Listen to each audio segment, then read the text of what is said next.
Ang Devil Emperor. E805 hanggang 14.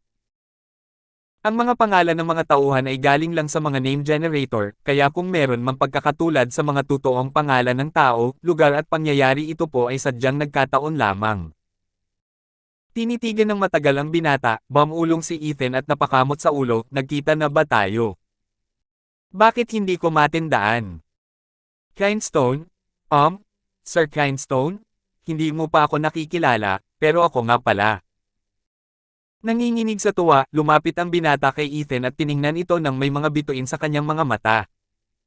Natigilan si Ethan, at sino ka ba dapat? Kailan mo ako nakita? Sa pagtitipon ng Dobleng Dragon, Sir Kindstone. Habang inaalala ang mga maluwalhating laban na iyon, nang inag ang binata, nanginginig ang kanyang boses, ako ang kinatawan ng Quanrong Empire at nasaksihan ko ang suntok ni Ginoo na nagbure sa lahat ng koponan ng Beast Taming Sect at ang iyong pagsikat. Mula sa isang disipulo ng Lower 3 Sect, hanggang sa pinakamahusay na disipulo sa kanlurang lupain. Napaiyak ako. Gulat na gulat, sa wakas ay nakapag-react si Ethan. Kaya nakita ako ng bata na nag-away. Kaya pala hindi ko siya napansin. Sa dami ng tao sa paligid, kaiba siguro kung ginawa niya iyon. Kahit kakaiba ang pagkakasabi ng lalaking ito, bata, ikaw ang ika-6 na prinsipe ng Imperyong Quanrong. Oo. Tuwang-tuwa ang prinsipe nang makausap siya ni Ethan, na para bang karangalan niya iyon o kung ano paman. Kung ganoon, magiging guardian sect mo ang Beast Taming Sect, kaya bakit ka naman matutuwa na makitang dinudurog ko sila? Medyo na-curious si Ethan habang itinatanggi ito ng prinsipe, sila ay mga maestro lang natin. Nasanay na ang kanilang mga kasuklam-suklam na disipulo na gawin ang anumang gusto nila nang walang lumalaban sa kanila. Kaya naman ganoon ang hitsura nila sa Double Dragon Gathering.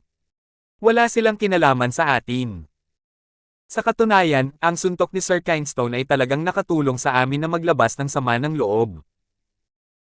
Naku, walang problema, pero hindi mo sila dapat tawaging kasuklam-suklam dahil hindi rin naman mas magaling ang mga nasa likod mo. Tumango si Ethan. Humagalpak ng Hajejek ang prinsipe, lubos na tinanggap ang sisi, totoo ang aral ni Sir Kindstone. Tunay ngang napabayan ko ang pag-uugali ng aking mga tauhan. Ano ang kinalaman ko kung may pakialam ka o wala? Umikot ang mga mata ni Ethan. Hindi alintana ng ika-6 na prinsipe, at agad na tinanggap ang lahat ng kanyang mga salita, oo, si Sir Kindstone ay isang taong may ambisyon, kaya bakit mo papakialaman ang mga pagkakamali ng aking maliit na matandang lalaki? Ngunit dahil nabanggit na ito ni Sir, sisiguraduhin kung itatama ko ito. Lumingon ang ika-6 na prinsipe at nagsalita ng malupit sa 4 na matatanda, kagalang-galang na Jean, sabihin mo sa lahat na ipinagbabawal nilang gamitin ang kanilang kapangyarihan sa mga tao, kung hindi ay gugulong ang kanilang mga ulo. Paano tayo makikita katulad ng mga bulok na taong iyon mula sa Beast Taming Sect? Paano tayo makikita ni Sir Kindstone kung gayon? Opo, Ginoo. Yumuko si Benji at saka bumantong hininga kay Ethan. Sa totoo lang, ang ika-6 na prinsipe ay isang kakaibang tao na naghahangad lamang ng kasiyahan, hindi pinapansin ang lahat ng iba pa. Sinubukan siyang turuan ng emperador ng Quanrong ng ilang katuturan, ngunit ayaw lang nitong makinig. Pero ngayon, isang maikling salita mula kay Ethan ang nagpatuwid sa kanya sa landas. Ito ang kapangyarihan ng isang idolo. Nakaramdam din ng kawalan ng kakayahan si Ethan. Anong kinalaman nito sa akin? Sir Kindstone, may mga naririnig akong chismis na ikaw ay pinatay. Matagal na akong umiiyak at same time na nananalangin para sa iyong ligtas na pagpanaw. Maaari mo silang tanungin kung hindi ka naniniwala. Totoo. Tuwang-tuwa ang ika-6 na prinsipe na tumingin kay Ethan pagkatapos ay humarap sa kanyang mga nakatatanda upang sumang-ayon sa kanyang sinabi. Tumango sila at pinatotohanan ang kanyang ginawa. Ang prinsipe namin ang pinakamalaki mong tagahanga. Pero ano ang ginagawa ni Ginoo dito ng biglaan? Peke ba ang mga chismis? Tanong ng ika-6 na prinsipe. Nakangiting nanunuya si Ethan habang ang kanyang mga mata ay may mapang-akit na kislap, may susunod pa silang gagawin kung iisipin nilang mamamatay na lang ako. Ang galing! Napasigaw ang ika-6 na prinsipe sa paghanga sa hindi sinasadyang pag-post ni Ethan. Pagkatapos ay humarap siya sa kanyang mga nakatatanda, nakikita mo ba iyon? Ito si Sir Kindstone, ang pinakamahusay sa Double Dragon Gathering at ang aking idolo. Hindi ba't kahanga-hanga siya? Nako! Tumango ang 4 habang nakangiti, oo, astig, napakagaling. Kahit hindi naman ganoon kasaya ang 4. Bilang mga tauhan ng bata, kinailangan nilang sundin ang kanyang mga kapritsyo at ibaba ang kanilang mga sarili sa pamamagitan ng pag-idolo sa kanyang idolo. Maging si Ethan ay ganoon din ang opinyon, nakaramdam ng pagkadismaya sa baliw na tagahangang ito. Bagamat malapit na siyang makipag-away kahit na umatras ang isa, ang paghanga ng ika-6 na prinsipe ay nakapagpabawas ng kanyang galit. Paano niya magagawa iyon kung ang bata ay sumasamba sa lupang tinatapakan niya? Mabuti pa't umalis na ako rito ng mabilis. Nakita siyang umalis ng ika-6 na prinsipe at sinugod siya para harangan, Sir Kindstone, saan ka pupunta? Sa wakas ay nandito ka na sa Quanrong, kaya paano ka makakapunta kung hindi ako ang magiging host mo? Ayos lang. Wala akong mahanap na kailangan dito kaya aalis na ako.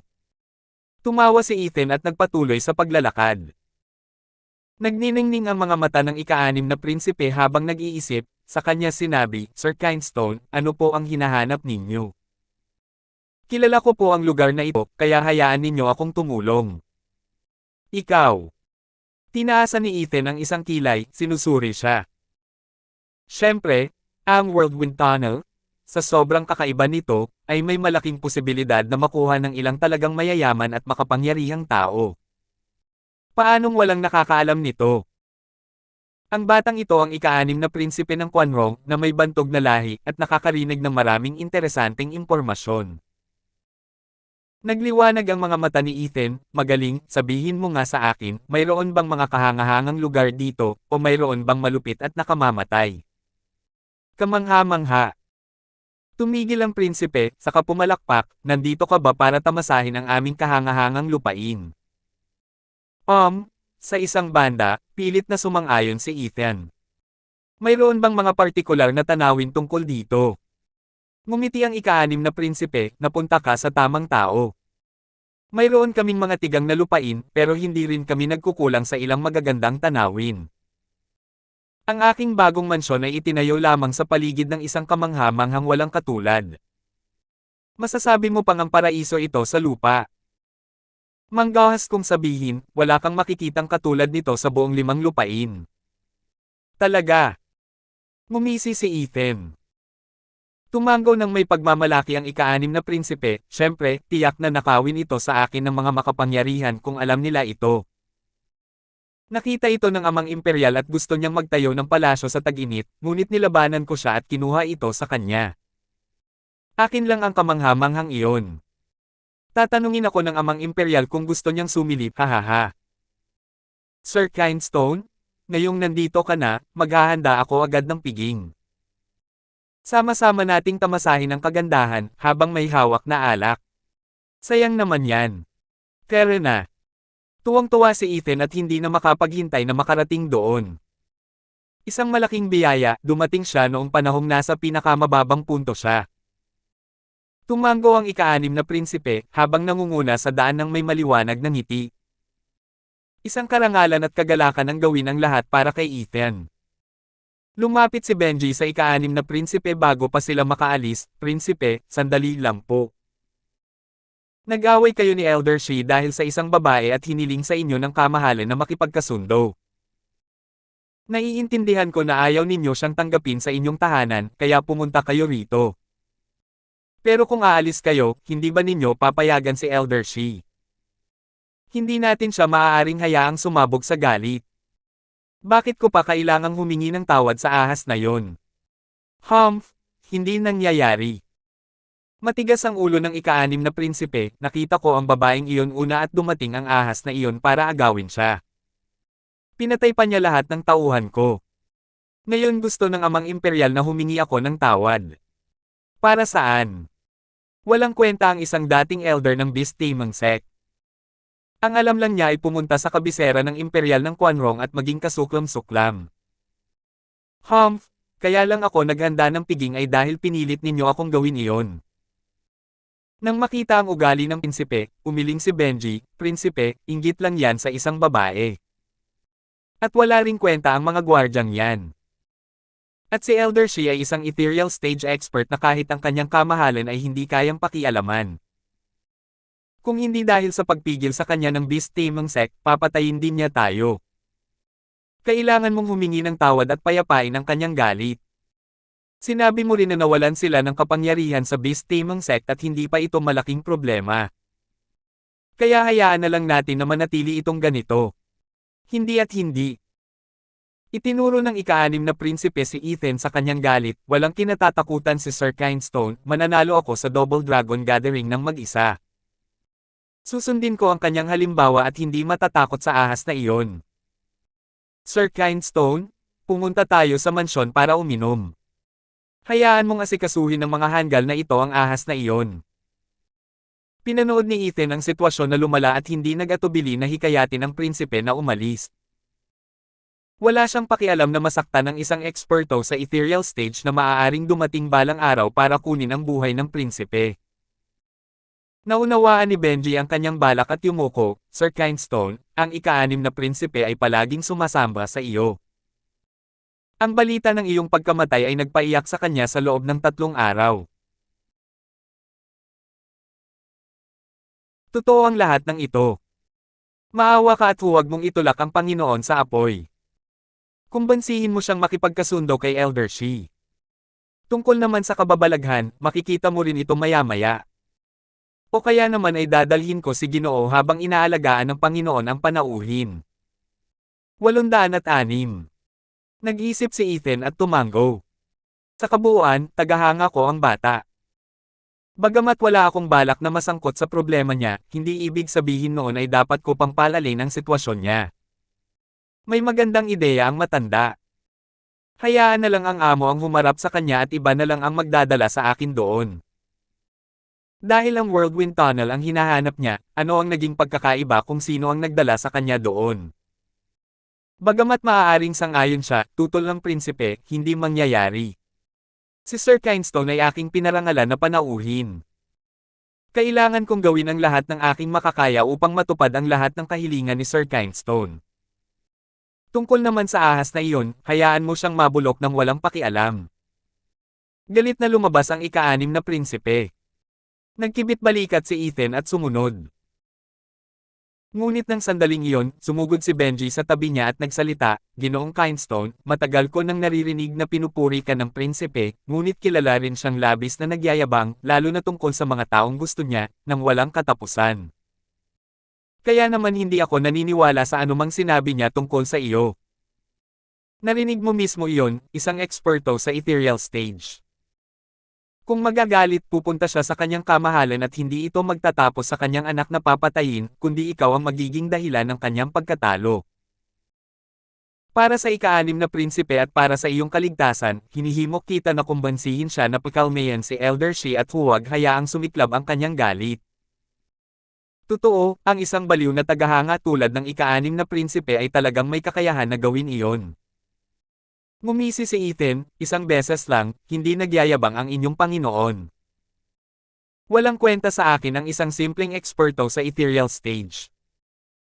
Kung talagang tinutulungan ako ng prinsipe na mahanap ang hinahanap ko, hindi ko maintindihan kung bakit hindi ko kayo matulungang balatan ang ahas na ito para hindi kayo mahirapan, hahaha." Kasunod ni Ethan ang ika-6 na prinsipe ay lumabas, naiwan si Benji na tulala. Nababaliw na ba siya?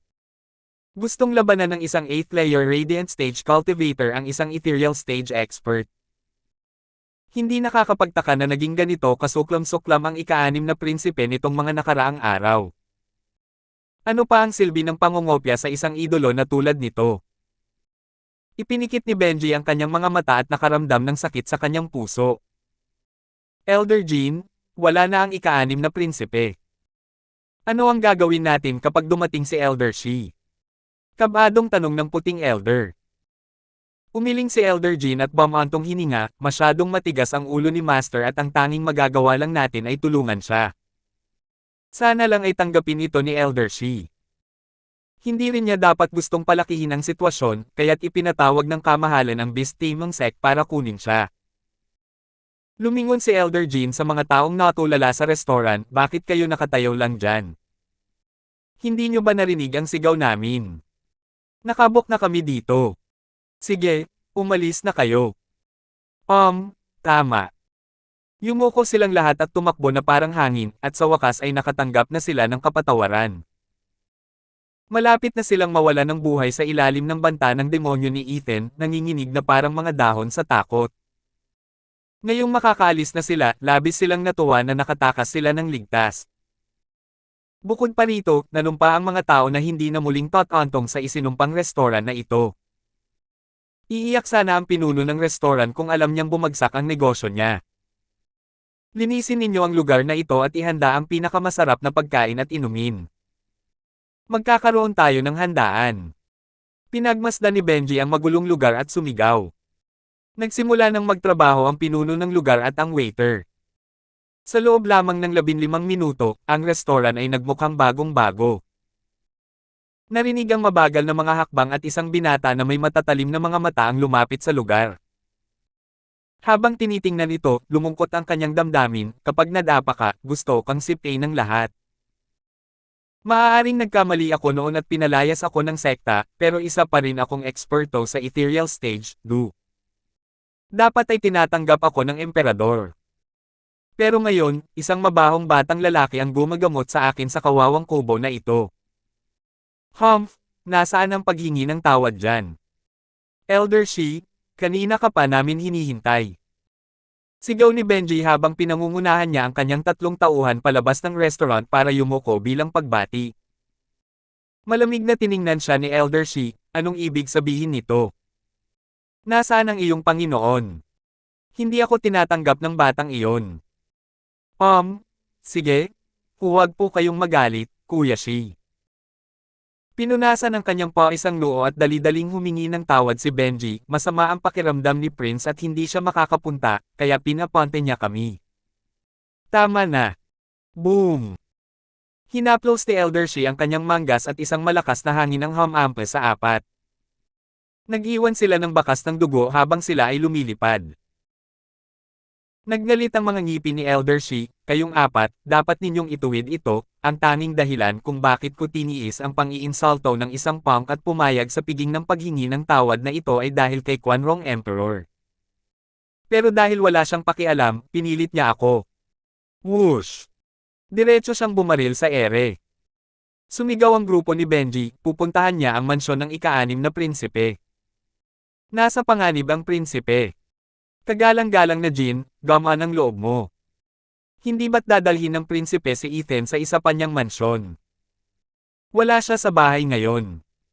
Oo, at saka, may oras pa tayo para magulat. Hindi tayo maaaring mag-antala at baka mamatay ang prinsipe. Yumuko si Benji, itinuwid ang kanyang sugatang katawan at lumipad palayo habang tumutulo ang dugo mula sa kanya. Tiniis ng 3 ang sakit at sumunod ng malapitan. Samantala, si Ethan at ang ika-6 na prinsipe ay nakarating sa isang liblib na bundok, sa isang lugar sa gitna ng kagubatan kung saan ang isang mansyon ay perpektong pinagsama sa paligid. Ang mga bantay nito ay mga eksperto sa malalim na langit. Yumuko ang prinsipe kay Ethan sa harap ng pinto at ngumiti, Sir Kindstone, susunod po kayo. Tumanggaw si Ethan at pumasok. Sinundan siya ng ika-6 na prinsipe na parang isang mabuting katulong at masaya siya para rito. Natulala ang mga gwardya. Alam ba ng padalos-dalos, mapusok, at mapangahas nilang ika-6 na prinsipe kung paano maging magalang. Kahit na nakikita ang emperador, hindi kailanman magpapakita ng anumang galang ang batang ito. Dahil siya ang pinakabata, minahal siya ng kamahalan, na siyang dahilan kung bakit siya lumaki ng walang anumang paghihigpit. Ang katotohanang sumuko siya at hinayaan ang kanyang anak na magkaroon ng lugar na ito para sa kanyang mansyon ay nagpapakita kung gaano niya ito pinahahalagahan. Pero ngayon, hoy, sino siya? Bakit ganyan ang ugali ng prinsipe? Hindi ko alam. Siguro ang biyenan o ang bayaw. Bakit pa siya magiging mas magalang kaysa kapag nakikita niya ang kanyang ama? Sa wakas nakilala na rin ng prinsipe ang kanyang kabiyak. Mabuti na lang at tumigil na siya sa pagbisita sa mga bahay aliwan, hahaha. Bangulong ang mga gwardya habang inaakay ng ika-6 na prinsipe si Ethan papunta sa isang malaking gusali. Tinignan ni Ethan ang prinsipe nang may pagtataka.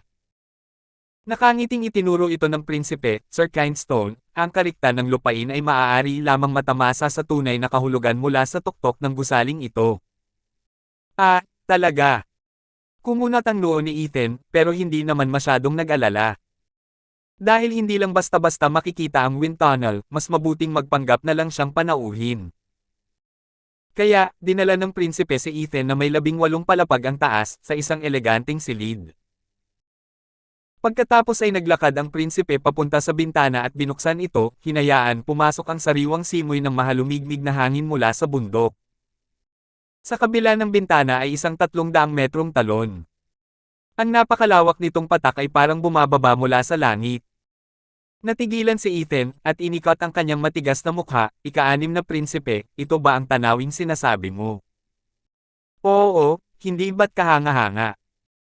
May pagmamalaking nagsalita ang prinsipe, Sir Kindstone, alam mo rin kung gaano kahirap ang lupain sa Quanrong. Bihira ang ganitong talon. Kaya nga naglagay ako ng hanay para itago ito at nasiyahan lang ako sa lugar na ito. Kahit ang amang imperial ay minsan lang pumupunta sa isang buwan para pahalagahan ang kamangha-manghang ito samantalang ako ay pumupunta araw-araw, hahaha. Sir Kindstone, ang tanawing ito. Ang galing naman ng puwet ko. Napasigaw si Ethan habang umuulan ng mga pagmumura, ang ganda ng talon at iyon lang.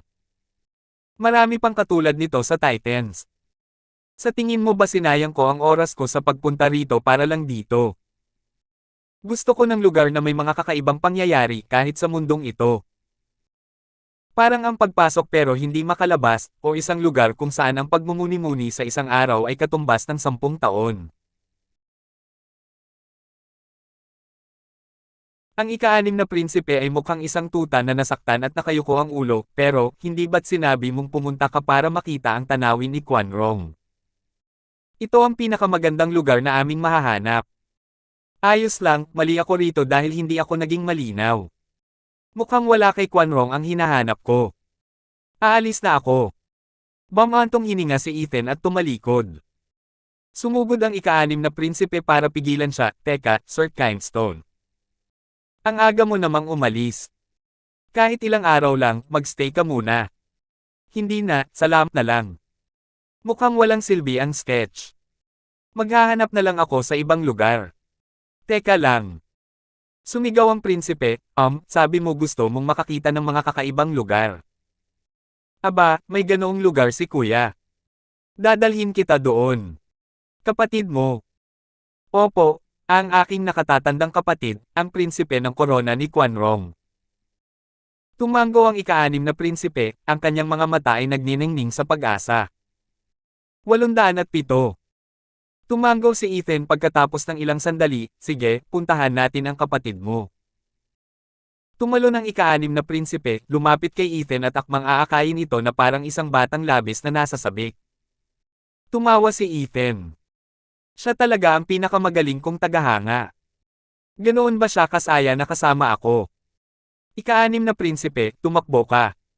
Matatanda, paparating na siya. Isang sigaw ang nagmula sa bintana at nakita ng dalawa ang grupo ni Benji na puno ng dugo at bumagsak mula sa kanilang pagtakas, muling dumura ng dugo. Tinulungan sila ng ika-6 na prinsipe na tumayo, anong nangyari, kagalang-galang na Jean. Bakit kayo ganyan? Ubo, tumakbo ka, prinsipe. Elder Shi ay nagsagawa ng sunod-sunod na pagpatay sa iyong mansyon. Ginamit namin ang pagkakataong ito para balaan ka. Kailangan mong pumunta sa palasyo ng imperyo. Dahil nandito ang kanyang kamahalan, baka sakaling mapawi ang kanyang galit. Ginawa ito sa iyo ng kupal na iyon. Nanginginig ang kanyang noo, bamulong ang ika-6 na prinsipe, katawa-tawa. Kahit para sa isang elder ng Beast Taming Sect, sobra na ito. Ang tatlong iyon ay pinalaya sa sekta dahil sa kanilang mga pagkakamali at ngayon ay pinapatawan nila ito ng parusa sa mga ordinaryong tao. Pinalaya sila ng Beast Taming Sect pero sila pa rin ang mga elder nito, may kapangyarihan pa rin sila. Sasakupin sila ng sekta hanggat walang malubhang nangyayari. Umiling si Benji at bumantong hininga. Hindi pinapansin ang katotohanan sila ay itinapon, nasa ethereal stage pa rin sila, sino sa imperyo ang lalaban sa kanila. Prinsipe, hinahangaan naming lahat ang iyong mga prinsipyo, ngunit kailangan kong lumayo rito. Masyado kang inosente. May mga bagay, ang ilang mga tao, na hindi mo maaaring pakialaman. Nanginig ang noo ng ika-6 na prinsipe habang nagmumura, mga walang hiya na yan, pinapagulo ang buong kabisera ng imperyo at ngayon ay may lakas pa ng loob na habulin ako. Hindi ba't ibig sabihin noon ay wala na silang ibang mapagpigil? Paano natin mapapamunuan ang imperyong Quanrong sa estadong ito? Hindi, kailangan kong magmakaawa sa amang imperyal na alisin ang tatlong walang kwentang yan. Walang silbi. Siyempre gugustuhin din iyon ng kamahalan, ngunit walang sino man ang sapat na malakas. Napuno ng sakit si Benji. Napali sa Beast Taming Sect ang tatlong lalaking iyon at ngayon ay nag-aamok na. Nanginginig sa galit ang ika-6 na prinsipe, ngunit bigla siyang tumigil at sumilip kay Ethan. Sa huli, nasabi niya ang nasa isip, Sir Kindstone, ano sa tingin ninyo ang dapat kong gawin? Kung wala ako rito, ang pinakamagandang gawin ninyo ay magtago sa palasyo ng imperyo. At kayong mga matatandang baliw, mas makabubuti pa sana kung magpadala kayo ng mensahe sa amin habang papunta sa palasyo ng imperyo para humingi ng tulong. Napaigtad si Benji at napayuko sa panghihinayang, bakit hindi ko naisip iyon? Tama, dapat pala ay nagpadala ako ng isang tao para magulat sa kanyang kamahalan. Ano ang gagawin ko dahil nandito ka na? Hindi pinansin ang panukala ni Ethan, at gustong malaman ng ika-6 na prinsipe ang kanyang pananaw, kung makakatulong ba siya. Mahina akong nagsalita si Ethan, walang anuman. Basta. Ano? Tanong ng ika-6 na prinsipe ng may pag-asa. May masamang ngiti na sumagot si Ethan, basta't dadalhin mo ako sa kakaibang lugar ng prinsipe, magagawa mo ang mungkahi ko, magtago sa palasyo ng imperyo. Nako! Kumunat ang noo ng prinsipe. Alam niya ang kapangyarihan ni Ethan ngunit tinanggihan siya ng lalaki sa huli. Humph, tapos na ang buhay ng ika-6 na prinsipe at gusto mo pa ring pumunta sa prinsipe. Ungol ni Benji, tinanggap ka ng ika-6 na prinsipe na parang panauhin at ang katawa-tawang ideyang ito ang sagot mo. Alam kong ayaw mong makialam dahil wala ka sa ethereal stage, pero kahit papaano ay maayos ang plano mo. Inamin ni Ethan, kung gayon, magtago ka sa palasyo ng imperyo habang ako lang ang pupunta at makikipagkita sa prinsipe ng Corona. Ang manor ng dakilang prinsipe ng Corona ay madaling matagpuan. Lumipad si Ethan papunta sa langit. Teka, Ginoong Kindstone. Ihahatid na kita. Sumugod ang ika-6 na prinsipe sa kanya. Umiling si Benji at sumunod din, malapit nang pumutok ang gasket, prinsipe, bitawan mo siya. Mas mahalaga ang kaligtasan mo. Hindi ko maaaring hayaang takutin ako ng kamatayan sa buhay. Ang dakilang Sir Kindstone na hinahangaan ko ay nandito na ngayon, kaya paano ako hindi makakasama niya? Tumingin ng masama ang prinsipe at nagmamadaling nagpatuloy, Sir Kindstone, hintayin mo ako. Dali-dali silang lumabas ng gusali at umalis. Swoosh! Noon lang, isang mabangis na hajejek ang umalangaw-ngaw, hahaha, batang lalaki, nandito ka pala.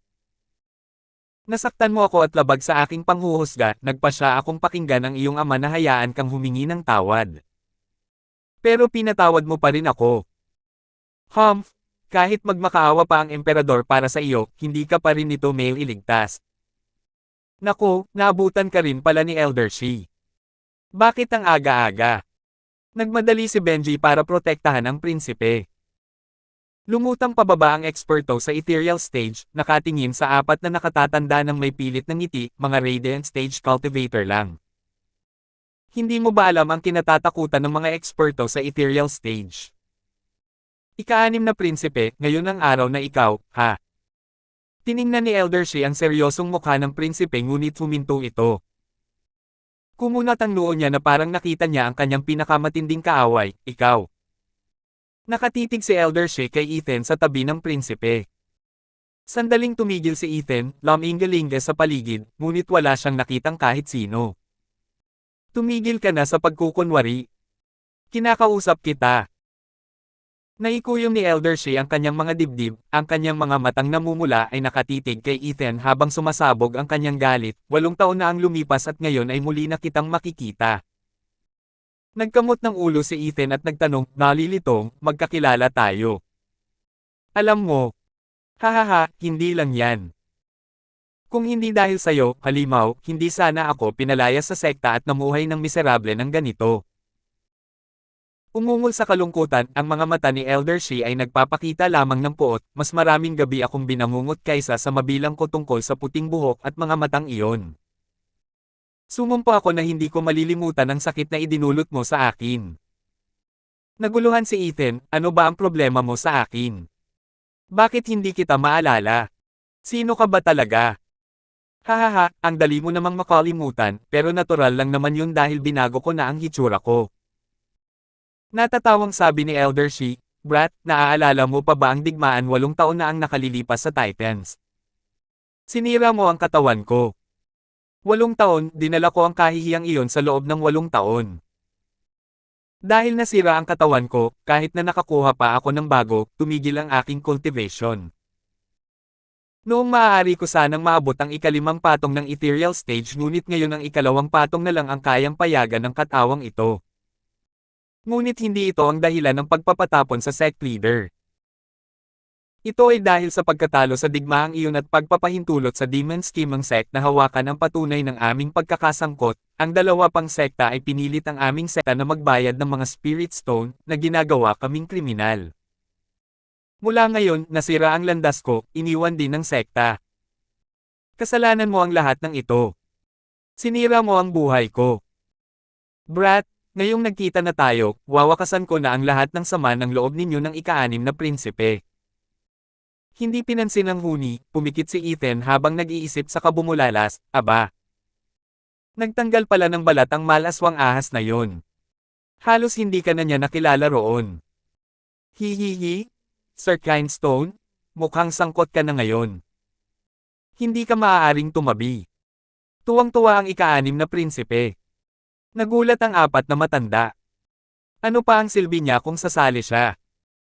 Nasa Radiant Stage naman tayong lahat, hindi natin kayang harapin ang isang eksperto sa Ethereal Stage. Tanging ang prinsipe lamang ang may lubos na tiwala kay Ethan.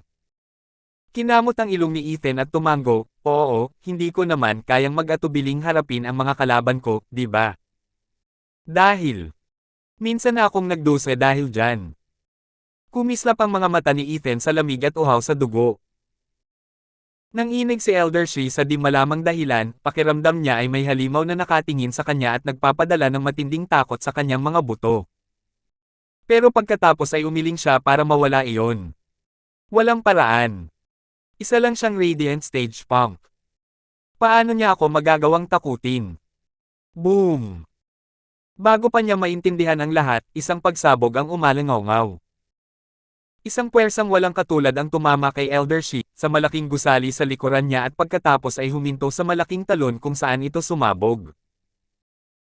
Isang buhawi ng alikabok ang bumalot sa kalangitan, humalo sa tubig at naging ambon, umuungal habang lumalaki, nagdurugtong sa langit at lupa. Nang sa wakas ay hamupa na ang lahat, ang makikita sa mga mata ng lahat ay ang lubos na pagkawasak. Wala na ang 18 palapag na gusali, gayon din ang 300 taas na talon. Ngunit ang mas mahalaga ay wala na si Elder Shi. Saan man tumingin ang mga tao, sinasalubong sila ng patag at tigang na lupain. Ibinaba ni Ethan ang kanyang kamao, malamig ang kanyang mga mata, nakakainis. Hinihingal, nawala ng masabi si Benji at ang lahat ng iba pa. Ang galing. Ang ika-6 na prinsipe ang unang nakabawi at napasigaw sa tuwa. 808. Ibinaba ni Ethan ang kanyang makapangyarihang kanang kamay, at tila may ginawa siyang maliit na bagay. Tinapik niya ang balikat ng ika-6 na prinsipe. Magmadali ka at dalhin mo ako sa prinsipe. Sana ay matagpuan ko ang hinahanap ko roon. Oo naman. Pagkatapos ng maikling paghinto ng pagkabigla, sumigaw ang prinsipe sa tuwa habang nauuna siya. Si Benji at ang kanyang 3 tauhan ay labis na nagulat, pinanood lamang ang dalawa na umalis ng may matamlay na tingin. Sus Mariosep! Ang lakas niya talaga gaya ng sinabi ng ika-6 na prinsipe. Sa pagkakataong ito, hindi siya nagmalaki. Mas malakas siya kaysa sa inaasahan niya na nakakapatay ng isang ethereal stage expert sa isang suntok pa nga. Salamat sa Diyos at hindi natin siya nilabanan noon. Mamatay din sana tayo. Nanginig ang apat nang maalala ang nangyari sa restaurant. Malayo lang sina Ethan at ang prinsipe nang umalangaw-ngaw ang isang dagandong at nayanig ang lupa. Isang malaking imahe ng sawa ang lumabas mula sa lupa, sumisichit, Sus Mariosep, sinira mo na naman ang katawan ko. Kakainin kita ng buhay. Kaluluwa iyon ni Elder Shi. Sumigaw si Benji, sa Radiant Stage, maaaring malakas ang katawan ngunit ang kaluluwa ay hindi kapantay ng antas ng isang eksperto sa Ethereal Stage. Tapos na tayo. Natarante si Benji at natawa si Elder Shi, oo nga pala, bata, inambush mo na naman ako at sinira ang katawan ko, pero walang paraan ang isang Radiant Stage na tulad mo para harapin ang kaluluwa ko. Swoosh! Hindi niya natapos ang sasabihin nang lumabas ang isang eskarlatang kuko ng dragon mula kay Ethan at hinawakan ang nanginginig na malaking ahas sa hardin. Nabulunan siya sa kanyang sinabi, habang ang matatalim na mga matang iyon ay nagpapakita ng walang kapantay na takot. Kay kaluluwa ba ito? Paano? Nasa Radiant Stage lang siya. Humph! Ito ang mapapala mo sa pagiging tanga. Pwede ka na lang sanang lumutang palayo bilang kaluluwa mo, pero hindi, kailangan mong magpakamatay. Hahaha. Kumislap ang mga mata ni Ethan at pumiga ang eskarlatang kuko ng dragon. Umungol ang malaking ahas sa huling pagkakataon habang ito ay nagiging mga tipik ng espiritual na enerhiya na nakakalat sa paligid. Bumalik ang kuko ng dragon kay Ethan at nagpatuloy sa pagsunod sa ika-6 na prinsipe na parang walang nangyari. Kumunat ang noo ni Benji na may nakakalokong tingin. Habang pinapanood nila si Ethan na naglalakad palayo sa kanya, pare-pareho silang nagulat at nagulat. Kailan pa kayang mabuo ng isang Radiant Stage Cultivator ang kanyang kaluluwa? Isang tunay na kakatwa. Samantala, isang lalaki at isang babae ang nakaupo sa isang pavilion sa tabi ng isang magandang lawa. Ang lalaki ay nakasuot ng korona at presentable, puno ng alahas. Bagamat ang kanyang kagandahan ay nasira ng kanyang mapang asar ng ngiti, lalo na nang itinutok sa babaeng katabi niya. Kung tungkol naman sa babae, siya ay maganda, matingkad ang mga mata, at makikinang ang mga kilay. Sa kasamaang palad, ang imahe ay medyo nasira ng kanyang patuloy na pagkunot ng noo. Sa paligid nila ay may mga babaeng kumakanta at sumasayaw.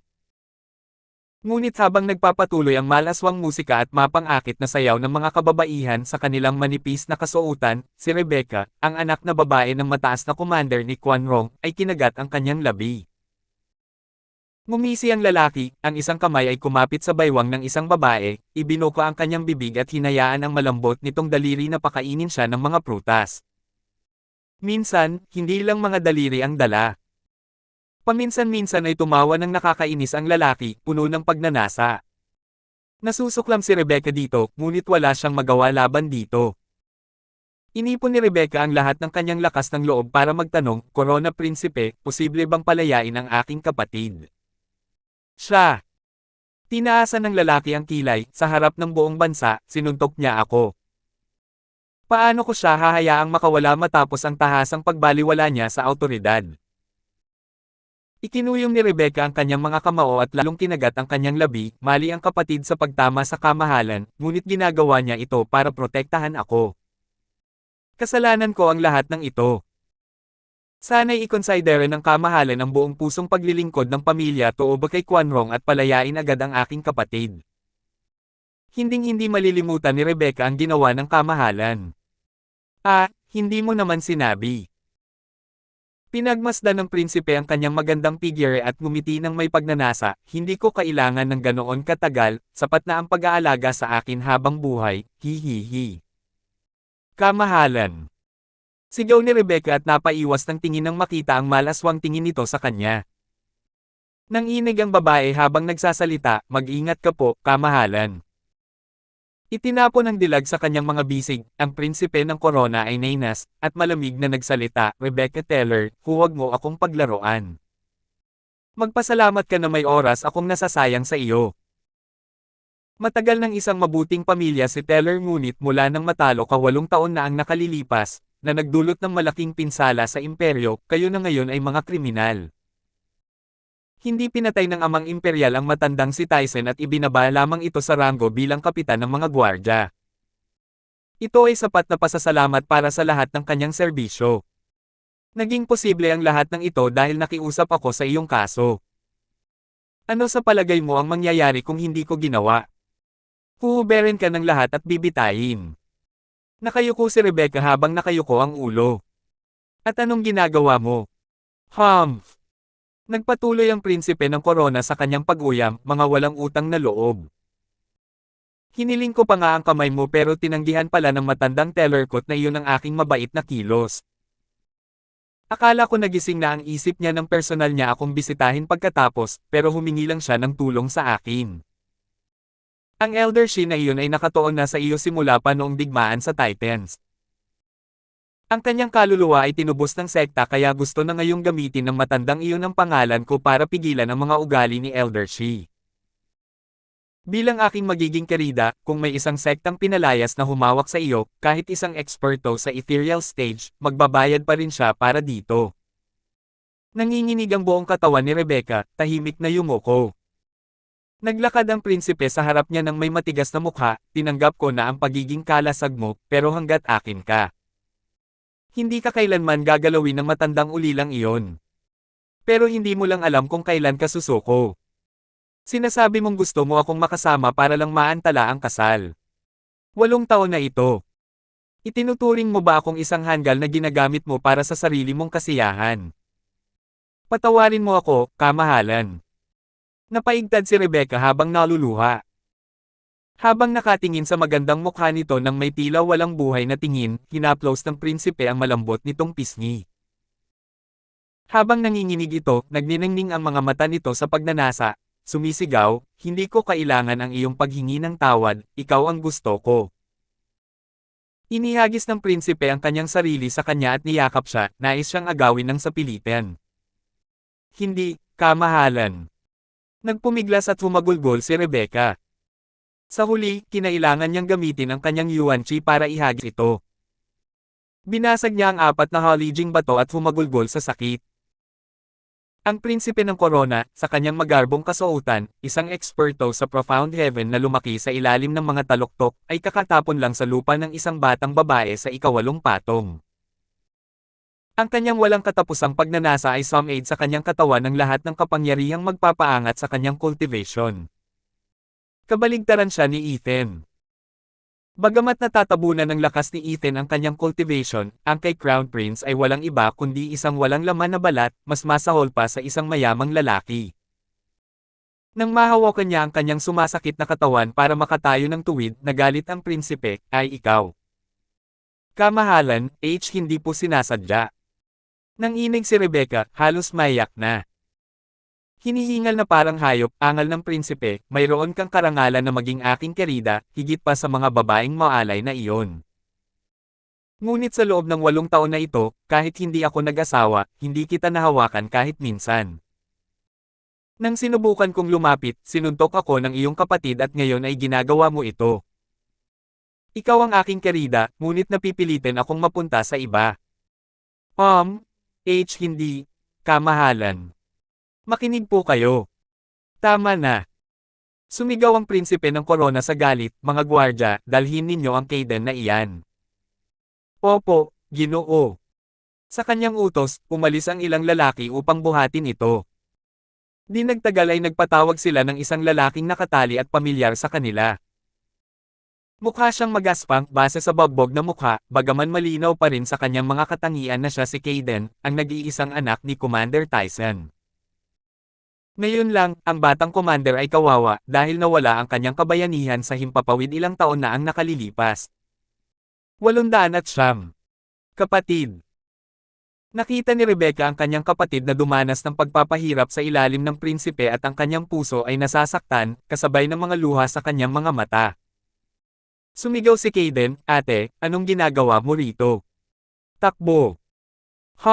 Bakit pa siya nandito kung hindi para magmakaawa para sa iyo? Ngumisi ang prinsipe, ang pagbubuhat ng kamay sa isang miyembro ng pamilya ng imperyo ay may parusang kamatayan. Kahit sino pa ang magmakaawa para sa iyo sa korte, ako ang may huling desisyon kung mapalaya ka. Maaari ko pang ipaalas ang pamilyang Tooba sa imperyong Quanrong. Hahaha, Kaden, sinasabi ng lahat na isa kang napakatalinong mandirigma, isang matalinong batang commander, kaya bakit ka naging padalos-dalos para hampasin ako? Ang suntok na iyon ang samaire sa kinabukasan ng buong pamilya mo. Nanginginig at dumura si Kaden, Corona Prinsipe, wala akong balak gumawa ng kahit ano pero sumobra ka nang pilitin mo ang iyong sarili sa aking kapatid. Puwersa. Siya ang aking kerida sa simula pa lang. Anong kinalaman ng kapatid niya rito? Humph! Pinutol siya ng prinsipe ng Corona at humarap sa dalaga ng may pilit na ngiti, Rebecca, ikaw ang aking kerida. Tuparin mo ang iyong tungkulin at, hahaha, kakalimutan ko na ito, hahayaan mong manatili ang buhay ng bayaw na ito. Kapag naluklok ako sa trono, ang pamilyang Teller ay muling babangon sa dating kaluwalhatian nito. Tumanggi ka at nagbanta ang prinsipe ng Corona, hindi lang ang buhay ng iyong kapatid ang makataya. Ang iyong ama, at ang 8 utusan ng iyong pamilya ay susunod sa kanya hanggang sa kanyang libingan. Sumusumpa ako na wala nang matitira kahit isang asong teller matapos ang pakikipag-usap sa iyo. Nanginginig, namutla si Rebecca sa takot. Nagmura si Kaden sa poot, Corona Prinsipe, ipagdamot mo sa akin kung ikaw ay isang lalaki. Huwag mong pakialaman ang pamilya ko rito. Rebecca, huwag mong pakinggan ang mga baluktot niyang salita. Masisira ang buhay mo kung papayag ka. Hindi kami kailanman papayag ni ama na ikasal dito. Tama na iyan, kapatid. Sumigaw si Rebecca, mukhang nanghihina habang nagsasalita, kamahalan, pakawalan mo siya. Gagawin ko ang lahat ng hilingin mo. May nakakaakit na ngisi ang prinsipe. Sumigaw si Kaden, hindi. Nagsimulang umagos ang malakristal na luha ni Rebecca habang dinadala siya ng kawalan ng pag-asa. Kamahalan, ang ika-6 na prinsipe ay narito kasama ang isang kakaibang binata. Humihingi siya ng pagkakataong makipagkita. Isang gwardya ang dumating upang magulat. Inis na iniwas siya ng prinsipe. Ang tanga-tanga kong nakababatang kapatid na yan ang may pinakapangit na tiyempo. Hindi ko siya kikitain. Sabihin mo sa kanya na umalis. Ngayon ang pinakamasayang araw ko. Wala ako sa mood na pagbigyan ng mga kapritsyo niya. Sasabihan ko agad ang ika-6 na prinsipe. Umalis ang bantay. Lumapit ang prinsipe ng Corona kay Rebecca na may nakakasuklam na titig sa kanyang mga mata. Nanginginig ang kanyang mga kamay at naluluha ang kanyang bibig sa punanibik na mabusog sa magagandang kurba ng magandang ginang na ito, Rebecca, sa wakas ay nakuha na kita. Paraiso na ito sa lupa, hahaha. Kung ganoon, ang kapatid ko. Bulong ni Rebecca. Ngumisi ang prinsipe at kumaway, pagkatapos nating pirmahan ang kasunduan, siya na ang magiging bayaw ko. Hindi ko siya susukwan ng mahigpit. Hahaha. Magaling, mahusay iyan. Tumanggaw si Rebecca sa kawalan ng pag-asa, nawawala ng liwanag ang kanyang mga mata. Nag-alab ang mga mata ni Kaden sa poot at kahihiyan. Ang isang lalaking tulad niya ay talagang kailangan ng kanyang kapatid na babae upang iligtas siya. Boom! Ang biglaang malakas na pagsabog ay nagpagulo sa isipan ng lahat. Sumigaw ang prinsipe, anong nangyayari dito? Swoosh! Isang gwardya ang lumipad palapit na may takot, kamahalan, ang panauhin ng ika-6 na prinsipe ay pilit na pumapasok.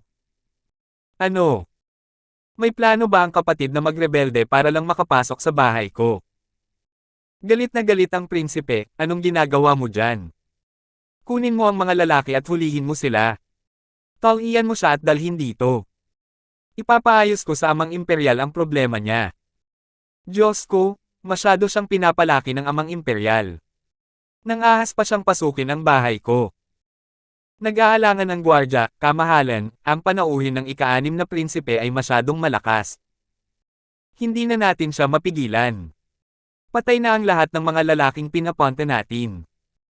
Muntik na akong makalabas ng buhay para magulat sa iyo at himukin kang tumakas.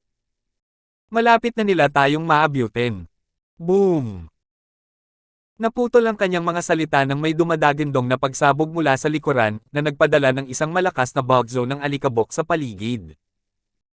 Nang hamupa na ang bagyo, dalawang lalaki ang lumabas mula sa mga bagong guho sa kanilang paligid. Ang mas malala pa, ang kanilang pabirong paraan ay nagpamukhang hindi lang sila basta naglalakad sa buong marangyang tahanan ng prinsipe o sa mga natira pa nito. Ika-6 na prinsipe, ito ba ang paraan? Sir Kindstone? Nasa unahan lang po, oo. Noong huli kong nakita ang kahangahangang tanawin sa manor ng prinsipe ng Corona dito mismo sa tahimik na lawa. Nakangiti ang ika-6 na prinsipe habang nangunguna, napakaganda talaga.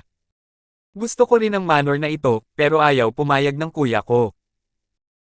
Kahit ang amang imperial ay hindi ako tinulungan, sinasabing napakahalaga ng manor ng Prinsipe Corona para ibigay sa akin. Hindi iyon nararapat. Tumanggaw si Ethan, totoo, hindi lang ito tungkol sa manor, kundi sa pangalan ng Prinsipe ng Corona. Kung ang mga gamit ng Prinsipe ng Corona ay maibabahagi sa lahat, hindi ba't magiging walang silbi siya? Kaya kahit gaano ka pa kakulitin ng emperador, hindi pa rin siya gagawa ng isang bagay na walang kabuluhan na makakaapekto sa imahe ng pamilya ng imperyo. May katuturan naman talaga iyan. Tumanggo ang ika-6 na prinsipe, pagkatapos ay muling nalito, hindi ba't ibig sabihin niyan ay makakaapekto rin sa imahe ng nakatatandang kapatid ang pagpasok ng ganoon. Siya naman ang prinsipe ng Corona, kaya ang pagsira sa kanyang manor ay medyo. Sumulyap si Ethan sa kanya, bakit naman ako mag-aalala? Napaigtad ang ika-6 na prinsipe at kumislap ang kanyang mga mata, astig. Nasiyahan ang dalawa sa maikling paglalakad papunta sa pavilion, mukhang nagwi-window shopping kahit saan maliban sa host ng ngayoy sirang manor na ito. Wala nang mas kawalang galang pa kaysa rito. Sumabog sa galit ang prinsipe, ika-6 na prinsipe, ano ba to? Nakakasuklam ka ba? Bakit ka pumasok ng walang ingat dito? Hindi naman talaga yan, kuya. Dumating ang idolo ko kaya kinailangan kong gumanap bilang mabait na host. Dahil mayroon kang kahangahangang likas na atraksyon dito, dinala ko na lang siya rito para tingnan. Tingnan mo ang puwet mo. Natuto na ang prinsipe ng Corona, umungol, ito ang mansyon ng prinsipe ng Corona. Pero sinira mo pa rin ito dahil lang sa napakahinang dahilan na yan. Nakakapangilabot ka. Hindi siya pinansin ni na Ethan at ng ika-6 na prinsipe. Nakasimangot pa rin si Ethan habang tumitingin sa paligid, wala namang kakaiba sa lugar na ito. Nasaan na ang kababalaghang sinasabi mo? Yung lawa roon, napakabihira talaga. Pangako, hindi yan bibiguin, Sir Kindstone, hihihi. Parang pandikit na dinaikit ng ika-6 na prinsipe ang mukha niya habang nagpapasaya sa kanya. Nagalit ang prinsipe ng Corona sa tahasang pagwawalang bahala. Nakita ni Rebecca ang mga matang walang buhay na nakatingin kay Ethan at muling nabuhay ang kanyang pag-asa, Ethan, ikaw si Ethan. Oo, ikaw. Kinailangan ni Ethan na mag-focus ng isang segundo para matukoy kung saan niya talaga ito nakita dati. Oh, ang anak ni Tyson, si Rebecca. Matagal na rin, kumusta ka na? Bamantong hininga si Rebecca bilang tugon, kasabay ng mahinang ngiti. Nagkibit-balikat si Ethan at naglakad sa tabi ng lawa, hindi pinansin ang mga taong nakapaligid, hindi naman talaga yan ang kailangan ko. Nako, alam ko naman na malayong mangyari yan kahit noong nandito pa ako. Hay, nasaan nga ba ang kahangahangang tanawing ito, ika-6 na prinsipe? Ginoong Kindstone, ito po ang lawa. Lumukso ang prinsipe sa harap niya at itinuro. Sinuyod ni Ethan ang lugar, hindi pa rin pinapansin ang iba. Nakaramdam ng sakit si Rebecca sa kanyang puso. Bakit ba lagi na lang siyang binabaliwala ng babae kapag nakikita siya nito? Pero ito siguro ang dahilan kung bakit ang mga taong napansin niya ay mananatili sa isip niya habang buhay. Lamambat ang ekspresyon ni Rebecca nang makita ang mausisan nitong tingin. Hindi pinansin ang pambihirang kahinahunan sa mukha ng kanyang kerida, nanginginig ang prinsipe sa kahihiyan at galit, tawagin ninyo ang lahat ng mga kagalang-galang sa manor na ito. Gusto kong mabilis na mamatay ang nakakainis na hanggal na ito. Ipaalam sa kanya ang kapalit ng pagkasira ng aking tahanan. Opo, Ginoo. Yumuko ang gwardya at agad na umalis. Hindi alam ito ni Ethan, habang nakatingin pa rin sa lawa. Nakita ito ng nakatali na si Kaden at sumigaw, "Ethan, tinatawag ng Corona Prinsipe ang mga karagdagang tauhan. Kunin mo ang kapatid ko at tumakbo ka. Huwag ka nang bumalik sa Quanrong." Sino siya ngayon? Lumingon si Ethan sa pinanggalingan ng boses. 810. Nag-aalab ang mga mata ng prinsipe dahil sa puot na ibinuhos niya sa kanyang titig kay Kaden. Lumapit siya at sinipa ang nakatali na batang commander, siguradong may gusto ka ng mamatay na nag-aanyaya sa mga kaaway. Kapatid! Sigaw ni Rebecca. Nakakunot ang noo ni Ethan habang nakatingin sa hindi makilalang si Kaden dahil sa pambubugbog. Pagkatapos ay tumanggo siya, "Ikaw ba yung lalaking gumaganap bilang commander sa Titans, Kaden? Ang galing mo naman ngayon, halos hindi mo na mapigilan." Paf! Paf! Ngumisi ang ika-6 na prinsipe, "Hahaha, Sir Kindstone, may laban ka ba sa batang si Teller? Nasa malaking problema siya ngayon, pero masama ka pa rin." Galit na pinandilatan ni Rebecca si Ethan. "Bueno, sa huling larangan ng digmaan ay nasa magkabilang panig tayo, ngunit wala nang iba pa." Nagkibit balikat si Ethan at tumingin ng diretso sa lawa, "Ika-6 na prinsipe, nasaan na ang kababalaghang sinasabi mo?" Sumigaw si Kaden sa takot, "Ethan, maraming eksperto ang Corona Prinsipe. Huwag kang maging padalos-dalos at hintayin sila dahil mahuhuli ka na. Sana lang ay isama mo ang kapatid ko sa pag-alis mo. Tulungan mo siyang makaalis sa impyernong ito." Sus Mariosep. Nagsasalita ka pa rin, nagbubunyag ka pa rin ng totoo. Ang mabuting paalala ni Kaden ay walang epekto kay Ethan, sa halip ay lalo lamang nitong ikinagalit ang prinsipe. Kaya, ginawa ng prinsipe ng Corona ang alam niya, paulit-ulit na sinipa ang walang magawang si Kaden. Hindi ito pinansin ni Ethan, ang isip niya ay nasa lawa pa rin. Natatarante si Rebecca at nagmakaawa, "Ethan, pakiusap, iligtas mo ang kapatid ko. Mamamatay siya." Hindi pinansin ang boses niya.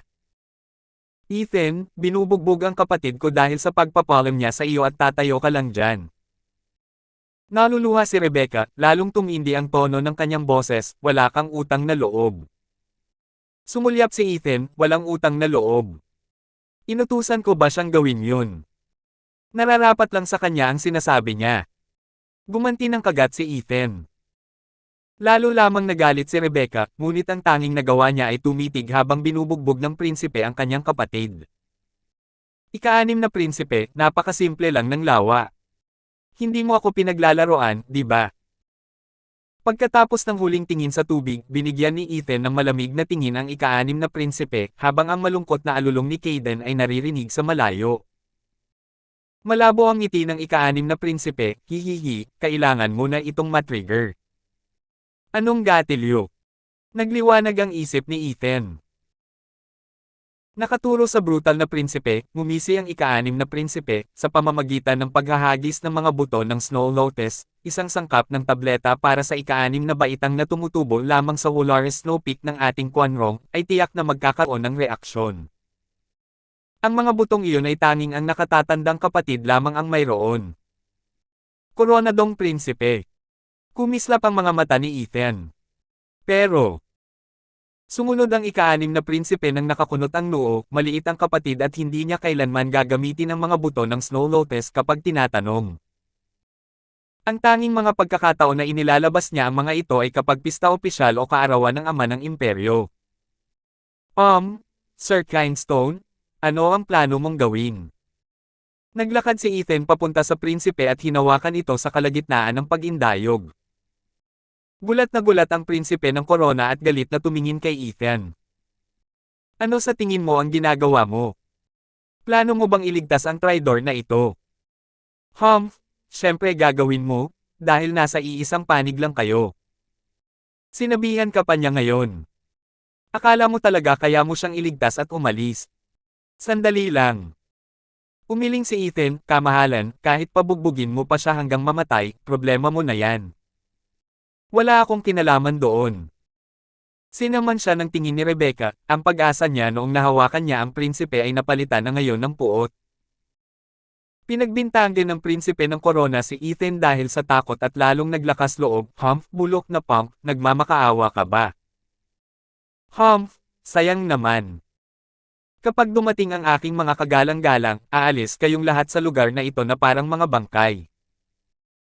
Hayaan na lang natin yan mamaya.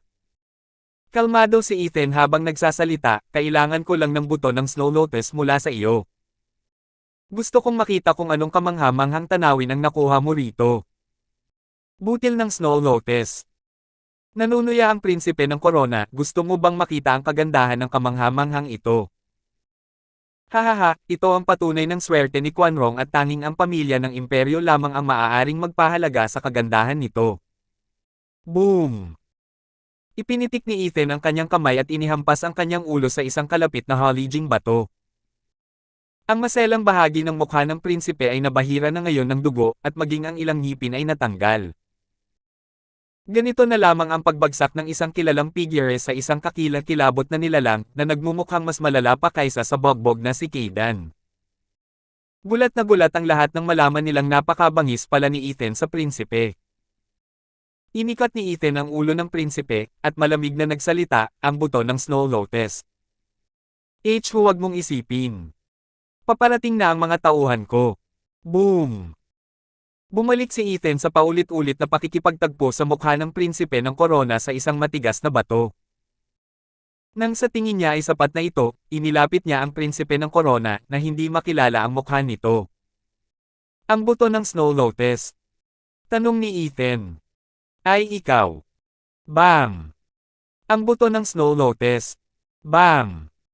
Patuloy lang sa pagbagsak ng mukha ni Ethan sa bato habang nagtatanong.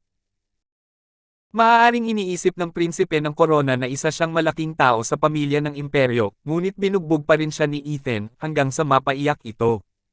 Ang buto ng Snow Lotus. Umungol si Ethan sa pagkakataong ito ngunit matagal nang nanahimik ang prinsipe. Sa galit, bumalik si Ethan sa pagdurog, ngunit napansin niya ang mga kamakaway na braso, nakatuon sa kanyang duguan at walang ngiping bibig. Napagtanto ngayon ni Ethan na hindi makapagsalita ang lalaki. Itinuro ng biktima ang isang gusali sa gilid habang humahagulgol ito sa pag-iyak. Habang nag-iisip ng kaunti, tiningnan ni Ethan ang ika-6 na prinsipe, sinasabi ba niya na ang buto ay nasa gusaling iyon? Ika-6 na prinsipe, alam mo na ang hitsura nito, kaya hanapin mo. Oo naman. Tumawa ang prinsipe at tumalon papunta sa gusali. Hindi man lang siya umirap nang ang mukha ng kanyang mahal na kuya ay naging maamo at hindi makilalang dumi.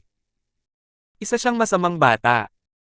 Naisip ni Ethan, ikinaway ang kanyang kamay at itinapon ang nanghihinang prinsipe, bumalik sa lawa at tinitigan ito. Natulala sina Rebecca at Kaidan. Si Ethan ay malamig na parang bato kapag kinakausap, ngunit kapag siya ay hamampas, siya ay parang bulkan. Maging si Rebecca ay nakaramdam ng lungkot nang makita ang bagong makeover na ginawa sa mukha ng prinsipe. Kahit gaano kalaki ang sama ng loob, napakalupit ng ganoong resulta. Hinahabol ang mukha niya kahit na dati ay napakaganda nito. Ngunit nagising ang dalawa sa matinding sitwasyon na kanilang kinalalagyan. Nako hindi. Biglang tumayo si Kaidan at sumigaw, Ethan, dahil sinaktan mo ang korona prinsipe, naging kaaway ka ni Quanrong. Kunin mo ang kapatid ko at umalis ka. Hindi mo ito maaarek pagdating ng mga eksperto. Tumingin si Rebecca nang may tensyon kay Ethan pagkatapos ay kay Kaidan, kapatid, bakit hindi na lang tayo sumama kay tatay at sa iba? Ayaw na tayo ng lugar na ito. Naisip ko rin yan, pero si tatay ay laging tapat sa kanyang bansa. Hindi niya ito kailanman pagtataksilan. Bamantong hininga si Kaidan. Yumuko si Rebecca sa pag-aalala at pagkairita. Sumulyap si Ethan, at sa wakas ay naalala ang nakaraang kasunduan at sinabing, namatay din si Dugu Zantian dahil sa kanyang katapatan sa kanyang bansa. Masasabi kong magkamukha talaga ang dalawang lalaking ito, hahaha. Tumango ang magkapatid. Ang Marshal at Commander ay nakatanggap ng ganitong papuri mula sa mga tao hindi lamang dahil sa kanilang maluwalhating mga tagumpay sa militar, kundi pati na rin sa kanilang matapat na pagkatao. Ethan, maaaring mamatay kami ng aking ama, ngunit hindi dapat mawala ang buhay ni Rebecca sa isang lugar na tulad nito. Ang hinihiling ko lang ay kunin mo siya, hayaan mong magpatuloy ang linya ni Teller. Hindi, kailangan ko pa ring makita ang palabas dito.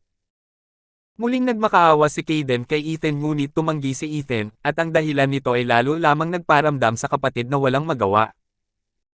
Kapatid, mas mahalaga ba yung pampaganda sa mata mo kaysa sa buhay natin? Nakakaakit ba? Kumunat ang noo ni Ethan. Iyon lang ba ang ibig sabihin ng lugar na ito, isang magarbong tanawin?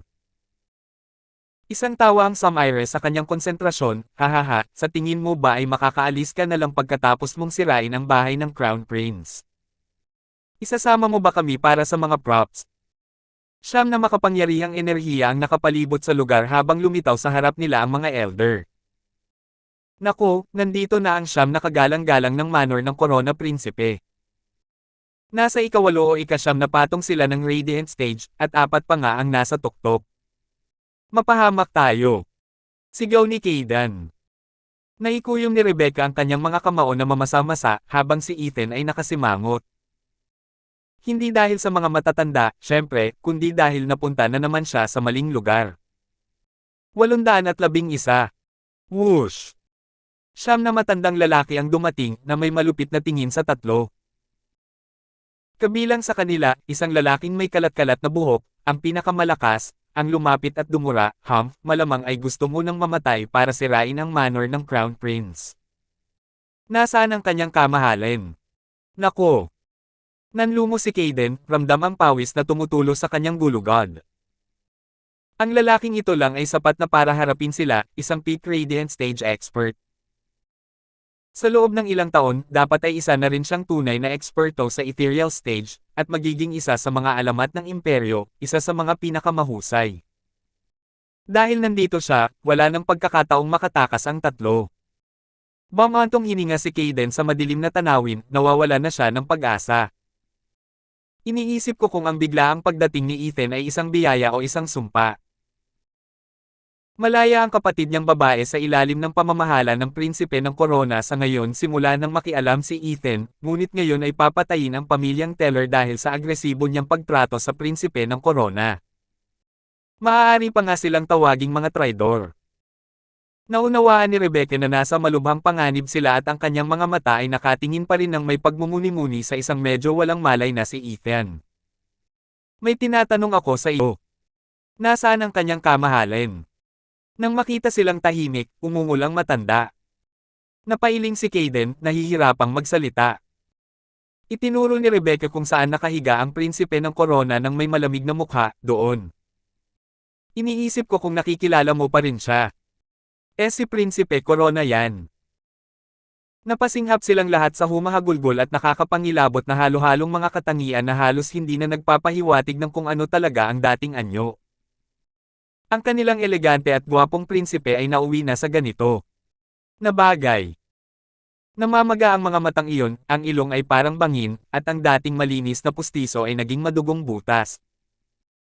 Ang tanging dahilan kung bakit nila siya napansin ay dahil itinuro iyon ni Rebecca. Natigilan ng makita ang isang mukhang tanging isang ina lamang ang maaaring mahalin, ang matandang lalaki ay sumigaw, ito ang natatanging katangian ng Corona Prinsipe. Paano, sino, ano ang nagbigay sa iyo ng lakas ng loob na saktan ng Corona Prinsipe ng ganito? Tapos ka na. Whoosh! Sumabog ang galit ng matanda, sus, sino ang may gawa nito? Babalatan ko ang balat niya at dudurugin ang mga buto niya. Matagal pa bago ko siya matapos. Natarante si Kaden sa mga aura ng siyam. Si Ethan ay nasa sarili pa ring mundo, nag-iisip ng mas mahahalagang bagay. Mga kagalang-galang, ako ang may gawa.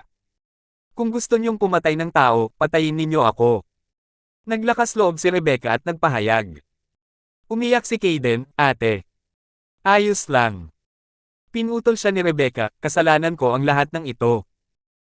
Dati sinasabi ni Titans na ang mga babae ay nakamamatay at ngayon kailangan kong aminin na tama sila. Kung hindi dahil sa akin, hindi sana haantong sa ganito ang pamilyang Teller. Kasalanan ko ang lahat ng ito at dapat kong ayusin ito. Nagsalita si Rebecca ng may lungkot at kawalan ng pag-asa. Nanginginig ang mga nakakuyom na kamao ni Kaden, pakiramdam niya ay wala siyang silbi. Gustong gamitin ni Rebecca ang kanyang buhay para ayusin ang lahat at iligtas ang pamilyang Teller. Hindi, tapos na ang pamilya. Binibigyan niya ito at si Ethan ng pagkakataong makatakas. Pero paanong hinayaan na lang ng kapatid niya na ako ng kapatid niya ang kasalanan? Umungol si Caden kay Ethan, "Ethan, bastos ka, ganyan ba ang ugali ng isang lalaki, hinahayaan ng isang babae na mahulog para sa iyo?" "Kuya!" Sigaw ni Rebecca, matapos niyang magdesisyon. Kaya bakit hinihila ng kapatid niya si Ethan dito? Matatag si Caden nang makita niya ang kawalan ng pag-asa ni Rebecca. Ang pananakit sa prinsipe ay isang mabigat na krimen, katulad ng pagpatay sa isang miyembro ng maharlika o pagre-rebelde. Hindi niya maaaring hayaang mabaon ito sa ulo ni Rebecca. Nangyari ang lahat ng ito dahil dumating si Ethan. Sa wakas ay napansin ng Sham na kagalang-galang si Ethan na hindi nila pinansin dahil mukhang tahimik ito sa gilid. Nataranta ang Sham na tao. Ikawalong patong na Radiant Stage. Mayroon siyang kapangyarihan. Ngumisi ang nangungunang elder at napangisi, "Naiintindihan ko na ang nangyayari. Ikaw ang gamulo sa manor ng Crown Prince." "Hahaha, alam kong kakiba para sa isang babae na aminin ito." Nang magulat ang gwardya sa amin, sinabi niyang wala ni isa sa kanila ang kayang lumaban. Paano naging ganito kay tigas ang isang maliit na babae? Dahil sa mataas mong cultivation, may katuturan ang lahat. Kung hindi kami Sham na kasama ay dumating, wala sa manor ng Crown Prince ang makakahawak sa iyo, hahaha. Nag-iisip pa rin si Ethan. Inakala ng nangungunang elder na kaduwagan ito at kinutya, "Hahaha, akala ko may lakas ka ng loob noong inatake mo ang Crown Prince pero ngayon nakikita kong malakas ang loob mo." Naiintindihan naman dahil kahit ang isang 8th-layer Radiant Stage Cultivator ay hindi makakatakas sa ating Sham. Normal lang ang matakot. Pero ang may babaeng yumako ng kasalanan, walang kwenta yan, hahaha. Ang 8 pang iba ay tumingin kay Ethan nang may parehong paghamak gaya ng kanilang pinuno. "Sir Kindstone, dala ko po ang mga buto ng Snow Lotus." Isang sigaw ng kagalakan ang umalangaw sa di kalayuan. Tuwang-tuwa at mabilis na lumapit ang ika-6 na prinsipe kay Ethan. Sa wakas ay nagising si Ethan, nakatitig lamang sa figure ng ika-6 na prinsipe, "Ang tagal mo. Bilasan mo at ihagis mo ang mga ito. Gusto kong makita kung gaano kaganda ang bagay na ito." Nako! Hindi napigilan ng Sham na matatanda ang pangungutya nang hindi niya sila pinansin. Agad na sumama ang dalawa at nagsimulang maghasik ng mga buto sa lawa habang nagmamasid sa anumang senyales. Lumukat ang mukha ng mga matatanda. Nako, akala natin natatakot siya, pero wala naman pala siyang pakialam sa atin. Pinaglalaruan niya tayo. Nako, huwag mong isipin na sapat na ang mataas mong cultivation para gawin ang gusto mo sa Quanrong. Sinira mo ang manor ng Crown Prince at papabayaran kita para dyan. Ika-6 na prinsipe, balita ko ay nakakatakam ito. Hindi ba't karaniwan lang naman iyon? Sir Kindstone? Isa itong tunay na kamangha-manghang bagay, pangako. Isa itong tunay na pambihirang palabas sa mundong ito na hindi mabibigo, hihihi. Nako, nakahinga ako ng maluwag. Manood na lang tayo. Sina Ethan at ang ika-6 na prinsipe ay naging mausisa tungkol sa lawa kahit hindi nila pinansin ang mga nagmumura sa matanda. Tahasan na pagwawalang bahala, ganoon nga iyon. Kumunat ang noo ng matanda habang tumatahol, "Tapunan natin ang peking yan, mga pare. Gusto ko na siyang patayin." "Opo, Ginoo." Yumuko ang ibang mga matatanda at binaril si Ethan. Ang kanilang makapangyarihang mga aura na puno ng uhaw sa dugo ay bumalot sa kalangitan.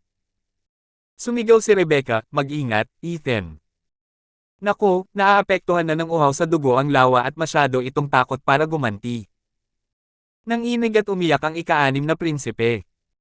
Nanginig ang mukha ni Ethan at lumungkot ang kanyang mukha. Lumingon siya at nakita ang paparating na 8 matatanda at sumigaw, "Mga Susmariosep, huwag niyo akong istorbohin." Hu! Isang malakas na unos ang bumuhos na tumama sa 8 matatanda. Nawala ng buhay ang matatanda bago pa man malaman ang nangyari, bumagsak sa lupa na parang isang toneladang ladrilyo. Nagulat si Caden at Rebecca. Ano iyon? Putok.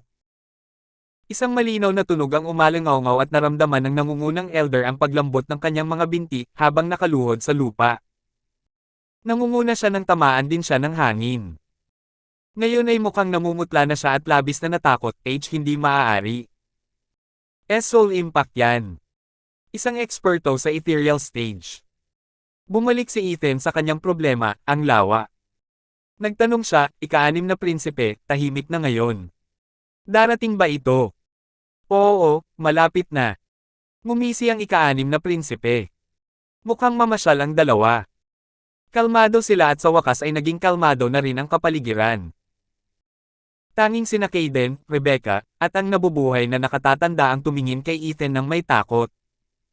Mas malala pa ang lalaking ito kaysa dati. Samot-saring kaisipan ang tumatakbo sa isipan ni Kaden. 812. Pagkalipas ng 15 minuto, umaalon ang tahimik na lawa.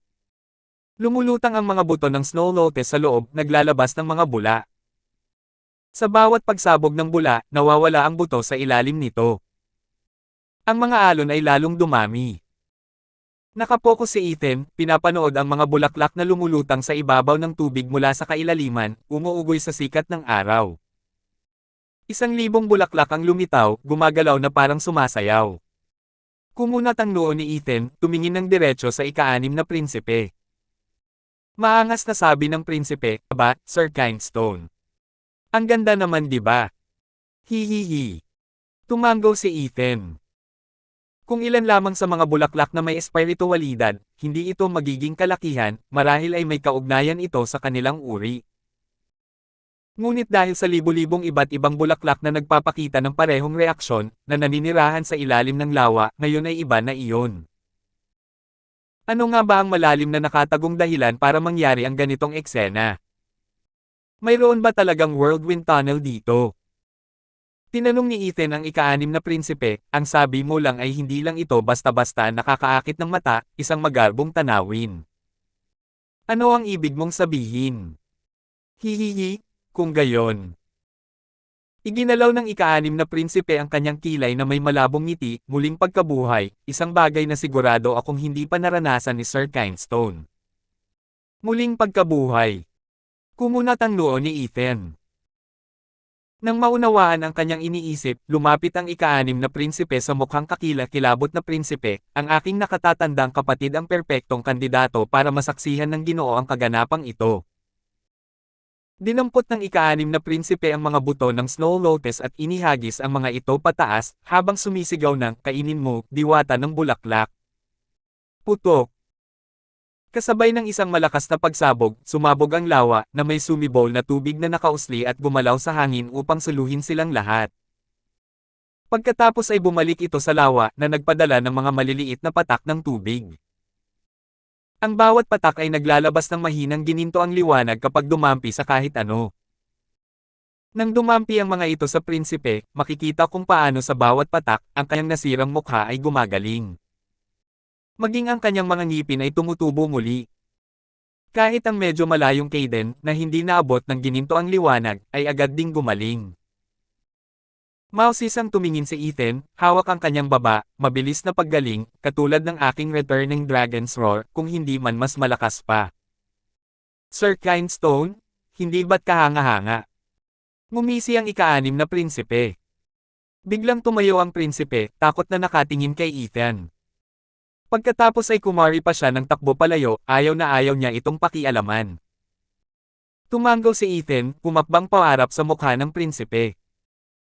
Hinawakan niya ang bungo nito, binasag sa isang bato, at muling binigyan ito ng nakakasuklam na tingin bago ito itinapon sa lupa. Bakit? Napaungol ang prinsipe, ang kanyang duguan at walang ngiping bibig ay pilit na nagsasalita, "Wala akong ginawa o sinabi." Kaya bakit? Naging mausisa rin ang ika-6 na prinsipe. Nagkibit balikat si Ethan, mas magiging mapayapa kung hindi na naman lasonin ng kalokohan niya ang hangin. Epektibo ba ito? Panimula ng ika-6 na prinsipe. Umiyak ang prinsipe ng korona, puno ng kalungkutan. Oo, epektibo ito. Habang tahimik na nakatingin kay Ethan ang magkapatid na teller, siya lang ang nagmamayabang at nagsasalita. 2 beses nang naging biktima ng pagmamaltrato ang kamahalan sa kamay ng iisang demonyo, ngunit ang pangalawang pagkakataon ay walang saysay.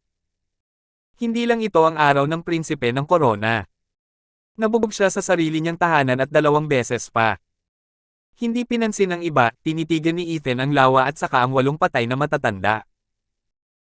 Malinaw na ang gininto ang liwanag ay hindi kayang magpanibagong buhay, magaling lamang sa pagpapagaling, ngunit mas malakas ito kaysa sa karamihan ng mga Pildores.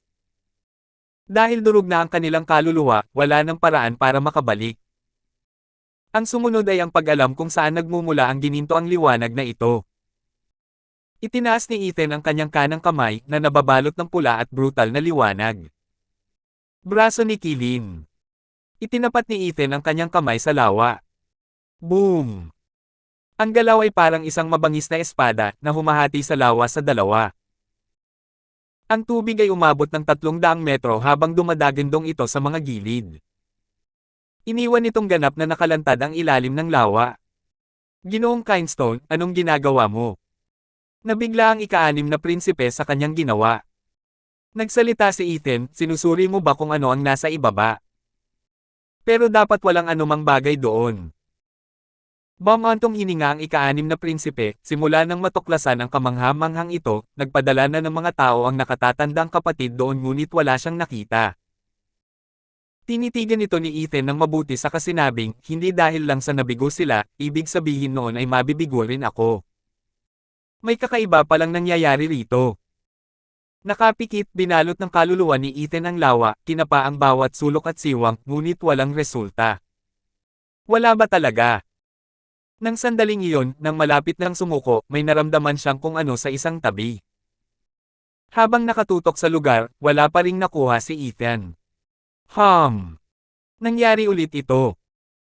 Nagpokus si Ethan at ang kanang mata niya ay nagpakita ng 6 na gininto ang halo. Ika-6 na yugto ng banal na mata ng kawalang hanggan, void domain. Putok. Pakiramdam ni Ethan ay nabangga niya ang isang pader, humajejek siya. Pagkatapos ay itinuro niya ang kanyang mga mata at inilabas ang kapangyarihan nito.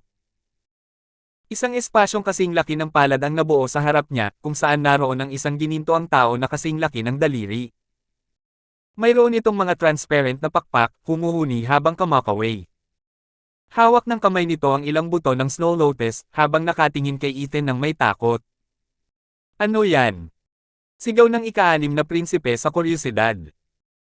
Sabi ni Ethan, ang espiritu ng bulaklak, isang nilalang na ipinanganak sa mundong ito, tulad ng espiritu ng apoy o espiritu ng dugo. Ito ay inaalagaan ng mundo, hanggang sa makamit nito ang espiritualidad. Ang espiritu ng bulaklak ay isang nilalang na gawa sa kahoy, isang elementong puno ng sigla. Kaya nitong gumaling ng perpekto. Bagamat mahina sa labanan, ang pagkakaroon nito sa paligid ay mas mainam kaysa sa pagkakaroon ng mga tableta. Kumurap-kurap mukhang nalilito ang ika-6 na prinsipe, ngunit ang pinakamaliit na napansin niya mula roon ay napakahalaga nito. Ang espiritu ng bulaklak ay paborito ng kalikasan at mahusay magtago. Walang makapangyarihang eksperto ang makakaramdam nito, lalo na't mahuhuli ito.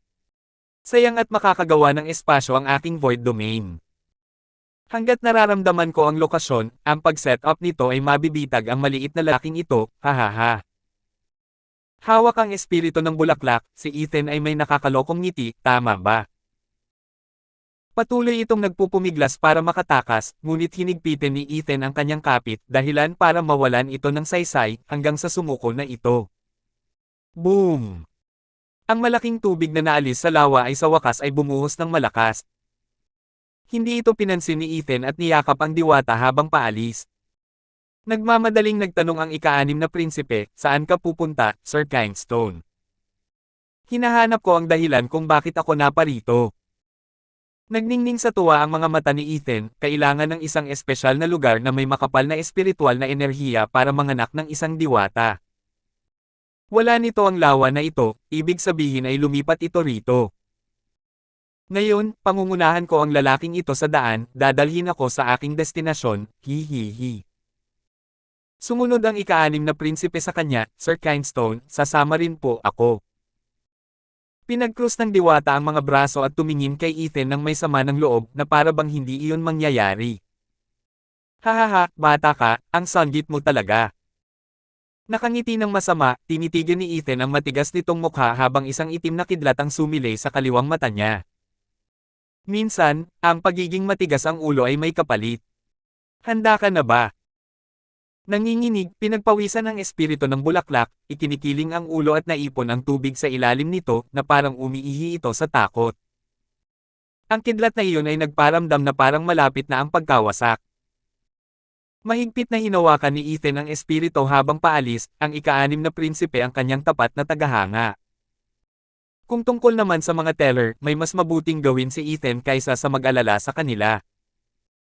Ang elder ng Peak Radiant Stage na takot na ngayon ay nakaluhod at nanginginig pa rin na parang dahon. Hindi pa rin niya maalis sa isip ang katotohanang napatay ni Ethan ang 8 sa kanyang mga tauhan sa isang iglap.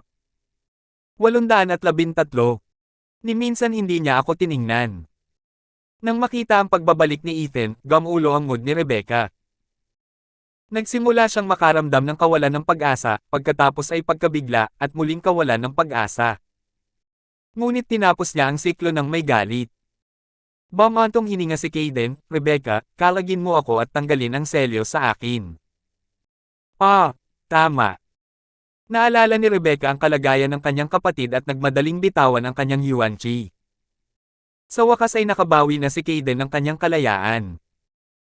Habang tumitingin sa paligid, nakita ang matandang lalaki na nawawala sa sarili niyang mundo, sinabi ni Kaden, Rebecca, sa pagkakataong ito ay malubha na.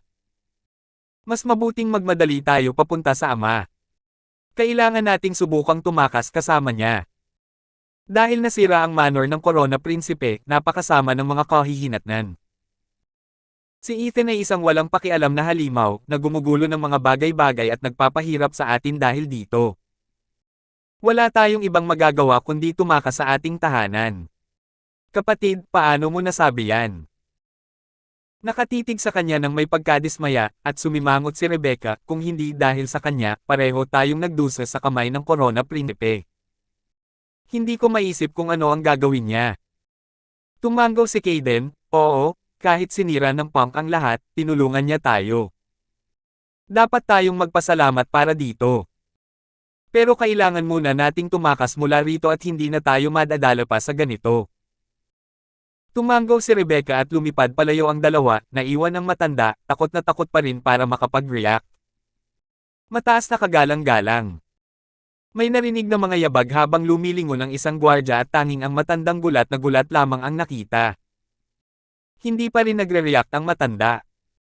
Bumantong hininga ang gwardya at sumigaw sa kanyang tainga, mataas na kagalang-galang, wala na ang halimaw. Nanginginig, sa wakas ay nagising ang matanda mula sa kanyang pagkakatulog. Nang makitang wala si Ethan sa paligid, bumantong hininga siya at bumangon. Ngunit pagkatapos ay nakaramdam siya ng lamig sa ilalim. Pagtingin sa ibaba, may basang bahagi. Paf! Paf! Humadjajek ang gwardya at namula ang matanda. Pinunasan ng kanyang titig ang ngisi sa mukha ng gwardya. Ahem, umalis na ba yung lalaking yon? Matagal na. Gaano katagal? 15 minuto. Yumuko ang gwardya. Nakapikit ang matandang lalaki at tumango, bakit ngayon mo lang ako ginising?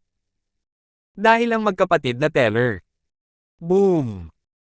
Naputol ang sasabihin ng gwardya nang bigla itong sinampal ng matanda, dahilan para mamatay ito. Sumulyap ang matanda at nanlaki ang mga mata, naku tanga ka, sa tingin mo mabubuhay ka pa pagkatapos makita ang lahat ng yan. Humph! Laminggalinga ang mga mata ng matanda. Nang masigurong walang ibang tao sa paligid, kumuha siya ng bagong pares ng pantalon mula sa kanyang singsing at nagpalit. Pagkatapos ay tumakbo siya papunta sa tabi ng prinsipe, kamahalan, anong problema? Heto, inumin mo itong pampagaling na gamot. Hindi. Kumikinang ang mga mata ng prinsipe sa korona sa puot, at walang ekspresyong lumabas sa mga ngiping tila walang ekspresyon, dalhin mo ako kay Elder Hu, gusto kong maghiganti sila. Yumuko ang matanda, naiintindihan ko. Hinawakan niya ang prinsipe at umalis. Mayroong isang malawak na patio sa kabisera, isa na may malaking estatwa ng leon na may nakaukit na mga salitang karangalan at katapatan.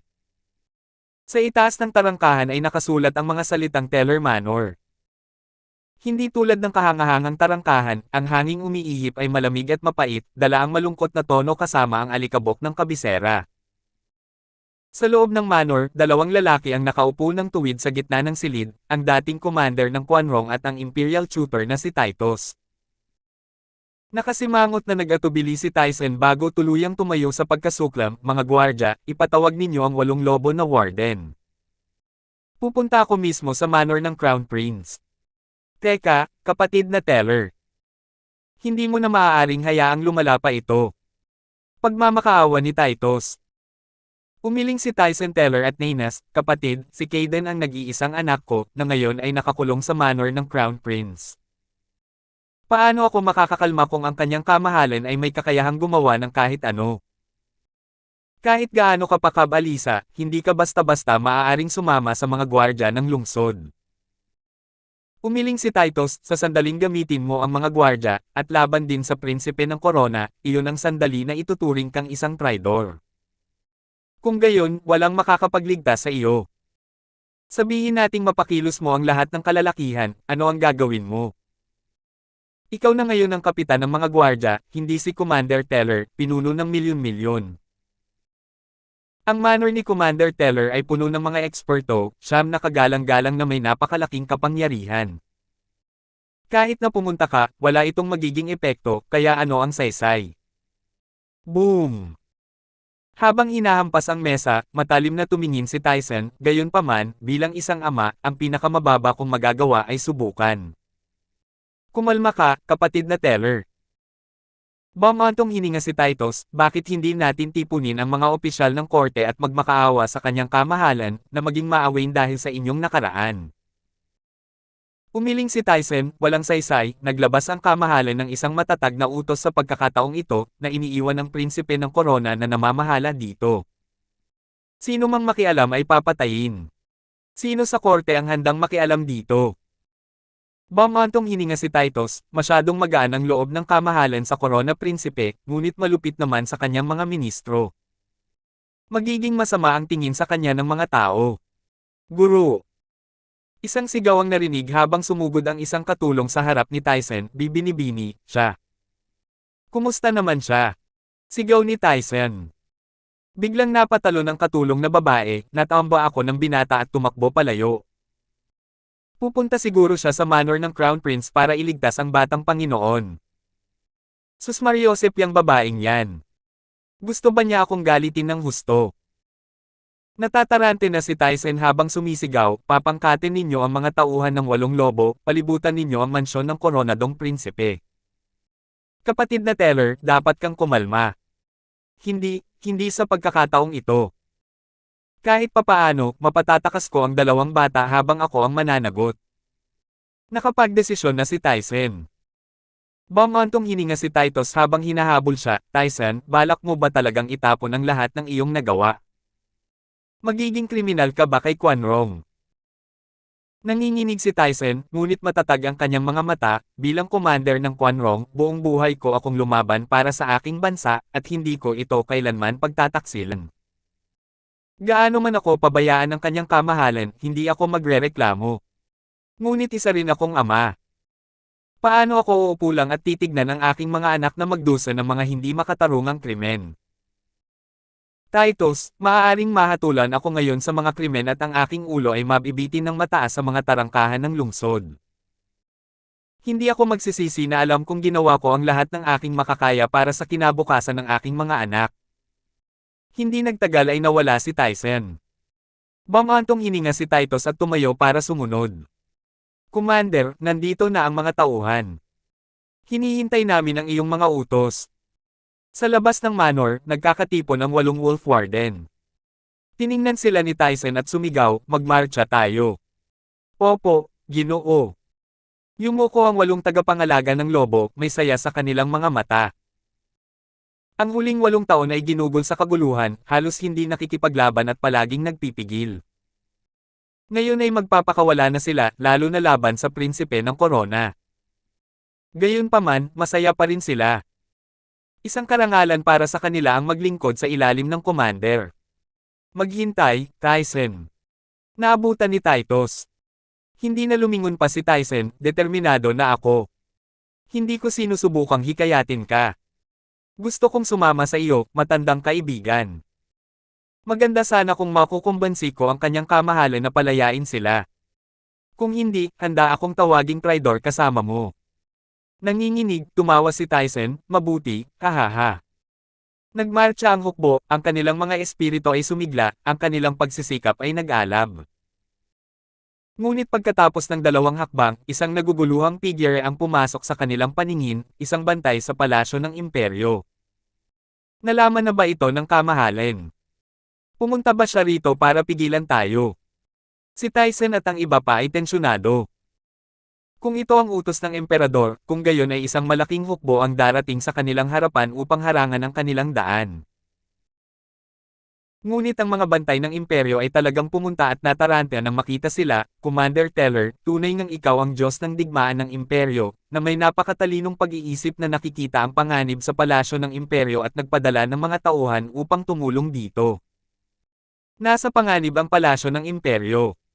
Natigilan sina Tyson at ang iba pa. Hinihingal na nagpakita ng takot ang bantay ng imperyo. Oo, ang ika-6 na prinsipe ay may dalang binata habang papasok siya sa palasyo ng imperyo. Hindi siya mapipigilan, malapit na siya sa silid ng kanyang kamahalan. 814. Boom! Sunod-sunod na mga alon ng mga bantay ng imperyo ang bumuhos palabas ng mga tarangkahan ng palasyo, para lamang matangay ng mga dumadagandong na pagsabog bilang mga piraso ng kanilang dating mga sarili. Kasabay ng walang tigil na pag-agos ng dugo, hudyat ito ng madilim at malupit na katapusan ng 10,000 sundalo. Ikinumpas ni Ethan ang kanyang pulang kanang kamao at walang pakialam na tiningnan ang espiritu ng bulaklak na mahigpit na nakahawak sa kanyang kaliwa. Para siyang naggagapas ng damuhan o kung ano paman, at hindi pumapatay ng mga tao, saan ang daan ngayon? Huwag mo akong subukang paglaruan, ikaw na pala biro. Nanginginig sa takot, umiling ang espiritu ng bulaklak at itinuro ang isang malaking pader. Boom! Isa na namang dagandong ang tumunog. Nasaksak ni Ethan ang oras sa pag-ikot-ikot para gamitin ang gate sa harap, kaya gumawa na lang siya ng bago rito, sa loob ng pader na may 50 metrong taas. Ang ika-6 na prinsipe, na nakadikit ng mahigpit tulad ng sinumang tunay na tagahanga, ay iniisip kung tumigil na ba sa pagiging tao si Ethan sa puntong ito habang patuloy siyang sumusugod na parang isang nagngangalit na halimaw. Kung walang paraan, hahanapin niya ito. Sino mang hamarang sa kanya at sa kanyang layunin ay aalis sa eksena na parang bangkay. O baka naman, hindi na itinuturing ni Ethan ang mga taong ito bilang mga buhay na nilalang, kundi mga balakid lamang. Ika-6 na prinsipe, si Sir Kinestone ay tunay na pabaya. Ito ang palasyo ng imperyo na kanyang pinapasok ng walang pakundangan, at pinapatay ang kaliwat kanan. Dahil sa kanyang baliw na kapangyarihan, hindi mahalaga kung sino ang kanyang matapakan, ngunit kapag wala na siya, maiiwan ka. Aalis siya, pupunasan ang lahat ng ito sa kanyang mga kamay at ikaw ang mananagot. Si Benji at ang kanyang 3 matatanda ay labis na namangha sa kanilang nakita, umiiyak at natatakot habang pinipilit niya ang prinsipe. Sinundan nila ang dalawa hanggang dito, kasunod ng pagbagsak ni Ethan mula sa manor ng prinsipe ng korona. Ngayong nakita nila mismo ang kalupitan ni Ethan, natakot sila para sa kanilang Panginoon. Ika-6 na prinsipe, kailangan na nating umalis, habang hindi pa nalalaman ng kanyang kamahalan ang iyong pagkakasangkot. Pagkatapos ay sasabihin namin na pinilit niya kami kapag tinanong kami at mapapatawad kami sa anumang kasalanan. Nag-iisip ang ika-6 na prinsipe, ngunit napasigaw siya, si Sir Kinestone ang aking pinarangalan na panauhin. Sinabi kong dadalhin ko siya sa kanyang hinahanap at iyon ang gagawin ko. Dahil malapit na itong matagpuan, sasamahan ko si Sir Kinestone para kumpirmahin ito. Kung natatakot ka, maaari ka nang umalis. Habang pinipitik ang kanyang manggas, bumantong hininga ang ika-6 na prinsipe at itinaboy ang 4 habang naabutan niya si Ethan na natatawa, Sir Kinestone, hintayin niyo po ako. Nakakabaliw ito. Bumantong hininga si Benji, ngunit pagkatapos ay nagdesisyon. Bahala na. Tapos sumunod din siya. Ang pang-6 na prinsipe ay ang kanilang Panginoon kung tutuusin. Nilagpasan ni Ethan ang anumang madaanan niya, tao man o bato, habang may ilang lalaking nakasunod sa likuran niya ng may pag-aalala. Ano ang gagawin nila kapag umalis na si Ethan? Mukhang hindi masyadong pinag-isipan ng ika-6 na prinsipe ang problemang ito, palaging nakangiti habang pinapanood ang kanyang idolo na nagtatrabaho. Kamahalan, ang kriminal ay 1,000 metro lamang ang layo. Hinihiling ko sa kamahalan na tumakas na kayo. Kamahalan, nasa 800 metro siya. Tumakas po kayo, kamahalan. Kamahalan. Sa isang tahimik na hardin, nasira ang katahimikan habang sumisigaw ang lahat ng uri ng boses ng mga kinakabahan. Sunod-sunod na lumapit ang mga bantay ng imperyo, labis na nababalisa at natataranta habang nag-uulat. Halos pareho lang palagi ang sinasabi nila na papalapit na ang kriminal at hindi na nila ito mapigilan. Natatakot na ngayon ang mga tao sa palasyo, ngunit naghihinala rin. Saan ba nanggaling ang isang kakatwang tao na iyon ng biglaan? Kailan pa nakipagtalo si Quan Rong sa isang makajos na eksperto? Walang nakakaintindi nito, kahit ang emperador na nakasuot ng gininto ang damit. Nakakunot ang noo niya ngayon dahil sa biglaan at malupit na pangyayari. Wala siyang ideya kung anong kasalanang walang kapatawaran ang nagawa niya para maparusahan ng ganito. Taglay ng Imperyong Quan Rong ang proteksyon ng Beast Taming Sect. Bagamat lubos na hinahamak, inaalagaan pa rin ng Beast Taming Sect ang pangalan nito at ipinagtatanggol ito. Bakit kaya? Boom! Nawala ang mga iniisip ng emperador dahil sa tunog. Paglingon niya, nakita niya ang isang burol na tinangay ng hangin wala pang 100 metro ang layo mula sa kanyang kinaroroonan. Nang mawala ang alikabok, may ilang tao na lumabas. Nangunguna si Ethan, ang pangunahing salarin, kasama ang ika-6 na anak ng emperador sa kanyang tabi. Kasunod ang kanyang mga kagalang-galang na kasamahan sa loob ng ilang hakbang. Kumunat ang noo ng emperador, at napayuko, anak, ngayon ay sinusubukan mong magrebelde. Anong ginagawa mo at sumusugod pasok sa palasyo ng imperyo kasama ang isang tagalabas? Dahil ba hindi ko ibinigay sa iyo ang manor ng Corona Prinsipe? Hindi ba't nakabawi na ako sa iyo gamit ang napakagandang talon na iyon? Kailangan mo pa bang pumunta hanggang dito? Isa akong hanggal na nag-aalaga sa iyo. Amang imperial, ano ang sinasabi mo? Hindi ito paghihimagsik, ni hindi ko gusto ang iyong upuan. Kailangan mo lang umupo ng maayos at huwag bumalaw. Magpista ka, pasayawin ang mga batang babae at huwag kaming pansinin. Inikat ng ika-6 na prinsipe ang kanyang mga mata. Natigilan ng emperador, kung hindi ito isang rebelyon, bakit kayo padalos-dalos na pumapasok sa palasyo ng imperyo? Paano ko naging kasalanan? Inilabas ang baba ng ika-6 na prinsipe at nagsalita ng may pagmamalaki at karangalan, gusto ko sanang pumasok pero ayaw makinig ng mga gwardya. Naiinip na rin ang mahal kong panauhin, gusto na sanang pumasok agad. Pinigilan kami ng mga gwardya ng walang dahilan, kaya dumaan na lang kami sa kanila. Nanginig ang noo ng emperador habang sinusuri si Ethan, pinasok mo ang palasyo ng imperyo dahil naiinip ka na. Nawawala ka na ba? Hindi ka ba makapaghintay na makipagkita sa akin? Nagkibit balikat ang ika-6 na prinsipe, na natiling tahimik. Hindi pinansin ni Ethan ang kanilang pagtatalo, at tiningnan ang espiritu na nakaturo sa daan patungo sa isang hardin na bato, dito. Teka, anong ginagawa mo? Sigaw ng emperador sa takot.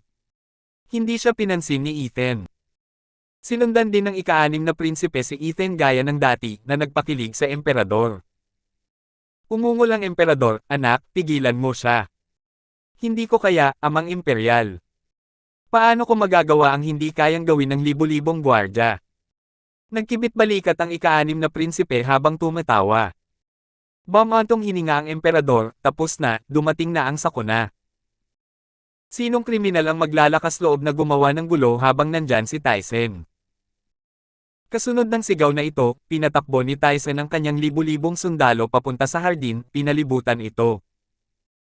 Lumitaw ang 8 lobo na tagapangalaga sa harap ni Ethan, puno ng diwa ng pakikipaglaban. Kamahalan, hinihiling ko po na patawarin ninyo ang aking pagkaantala. Ikinuyom ni Tyson ang kanyang mga kamay sa emperador. Tuwang-tuwa ang emperador, ayos lang, Commander Teller. Dumating ka sa tamang oras. Hulihin ang lalaking iyon. Pigilan mo siya sa pagsira ng lahat. Opo, Ginoo.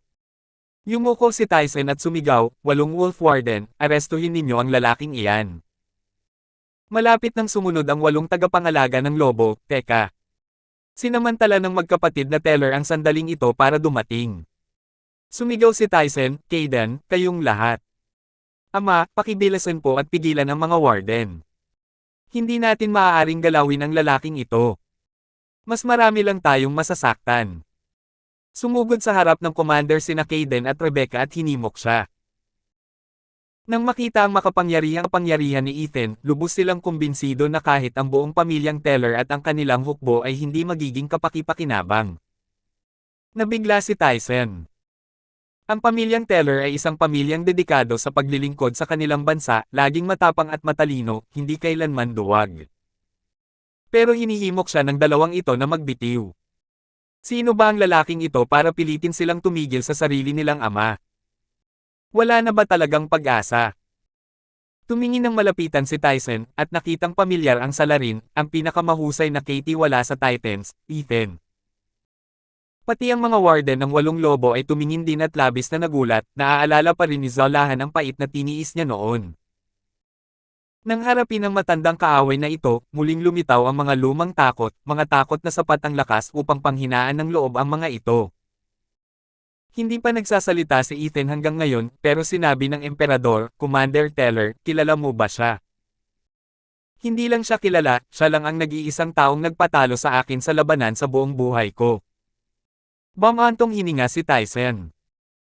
Sumigaw ang emperador, "Ibig mong sabihin, 8 taon na ang nakalilipas, ang pangalawang Diyos ng digmaan sa Titans, ang kapalit ni Dogu Zantian.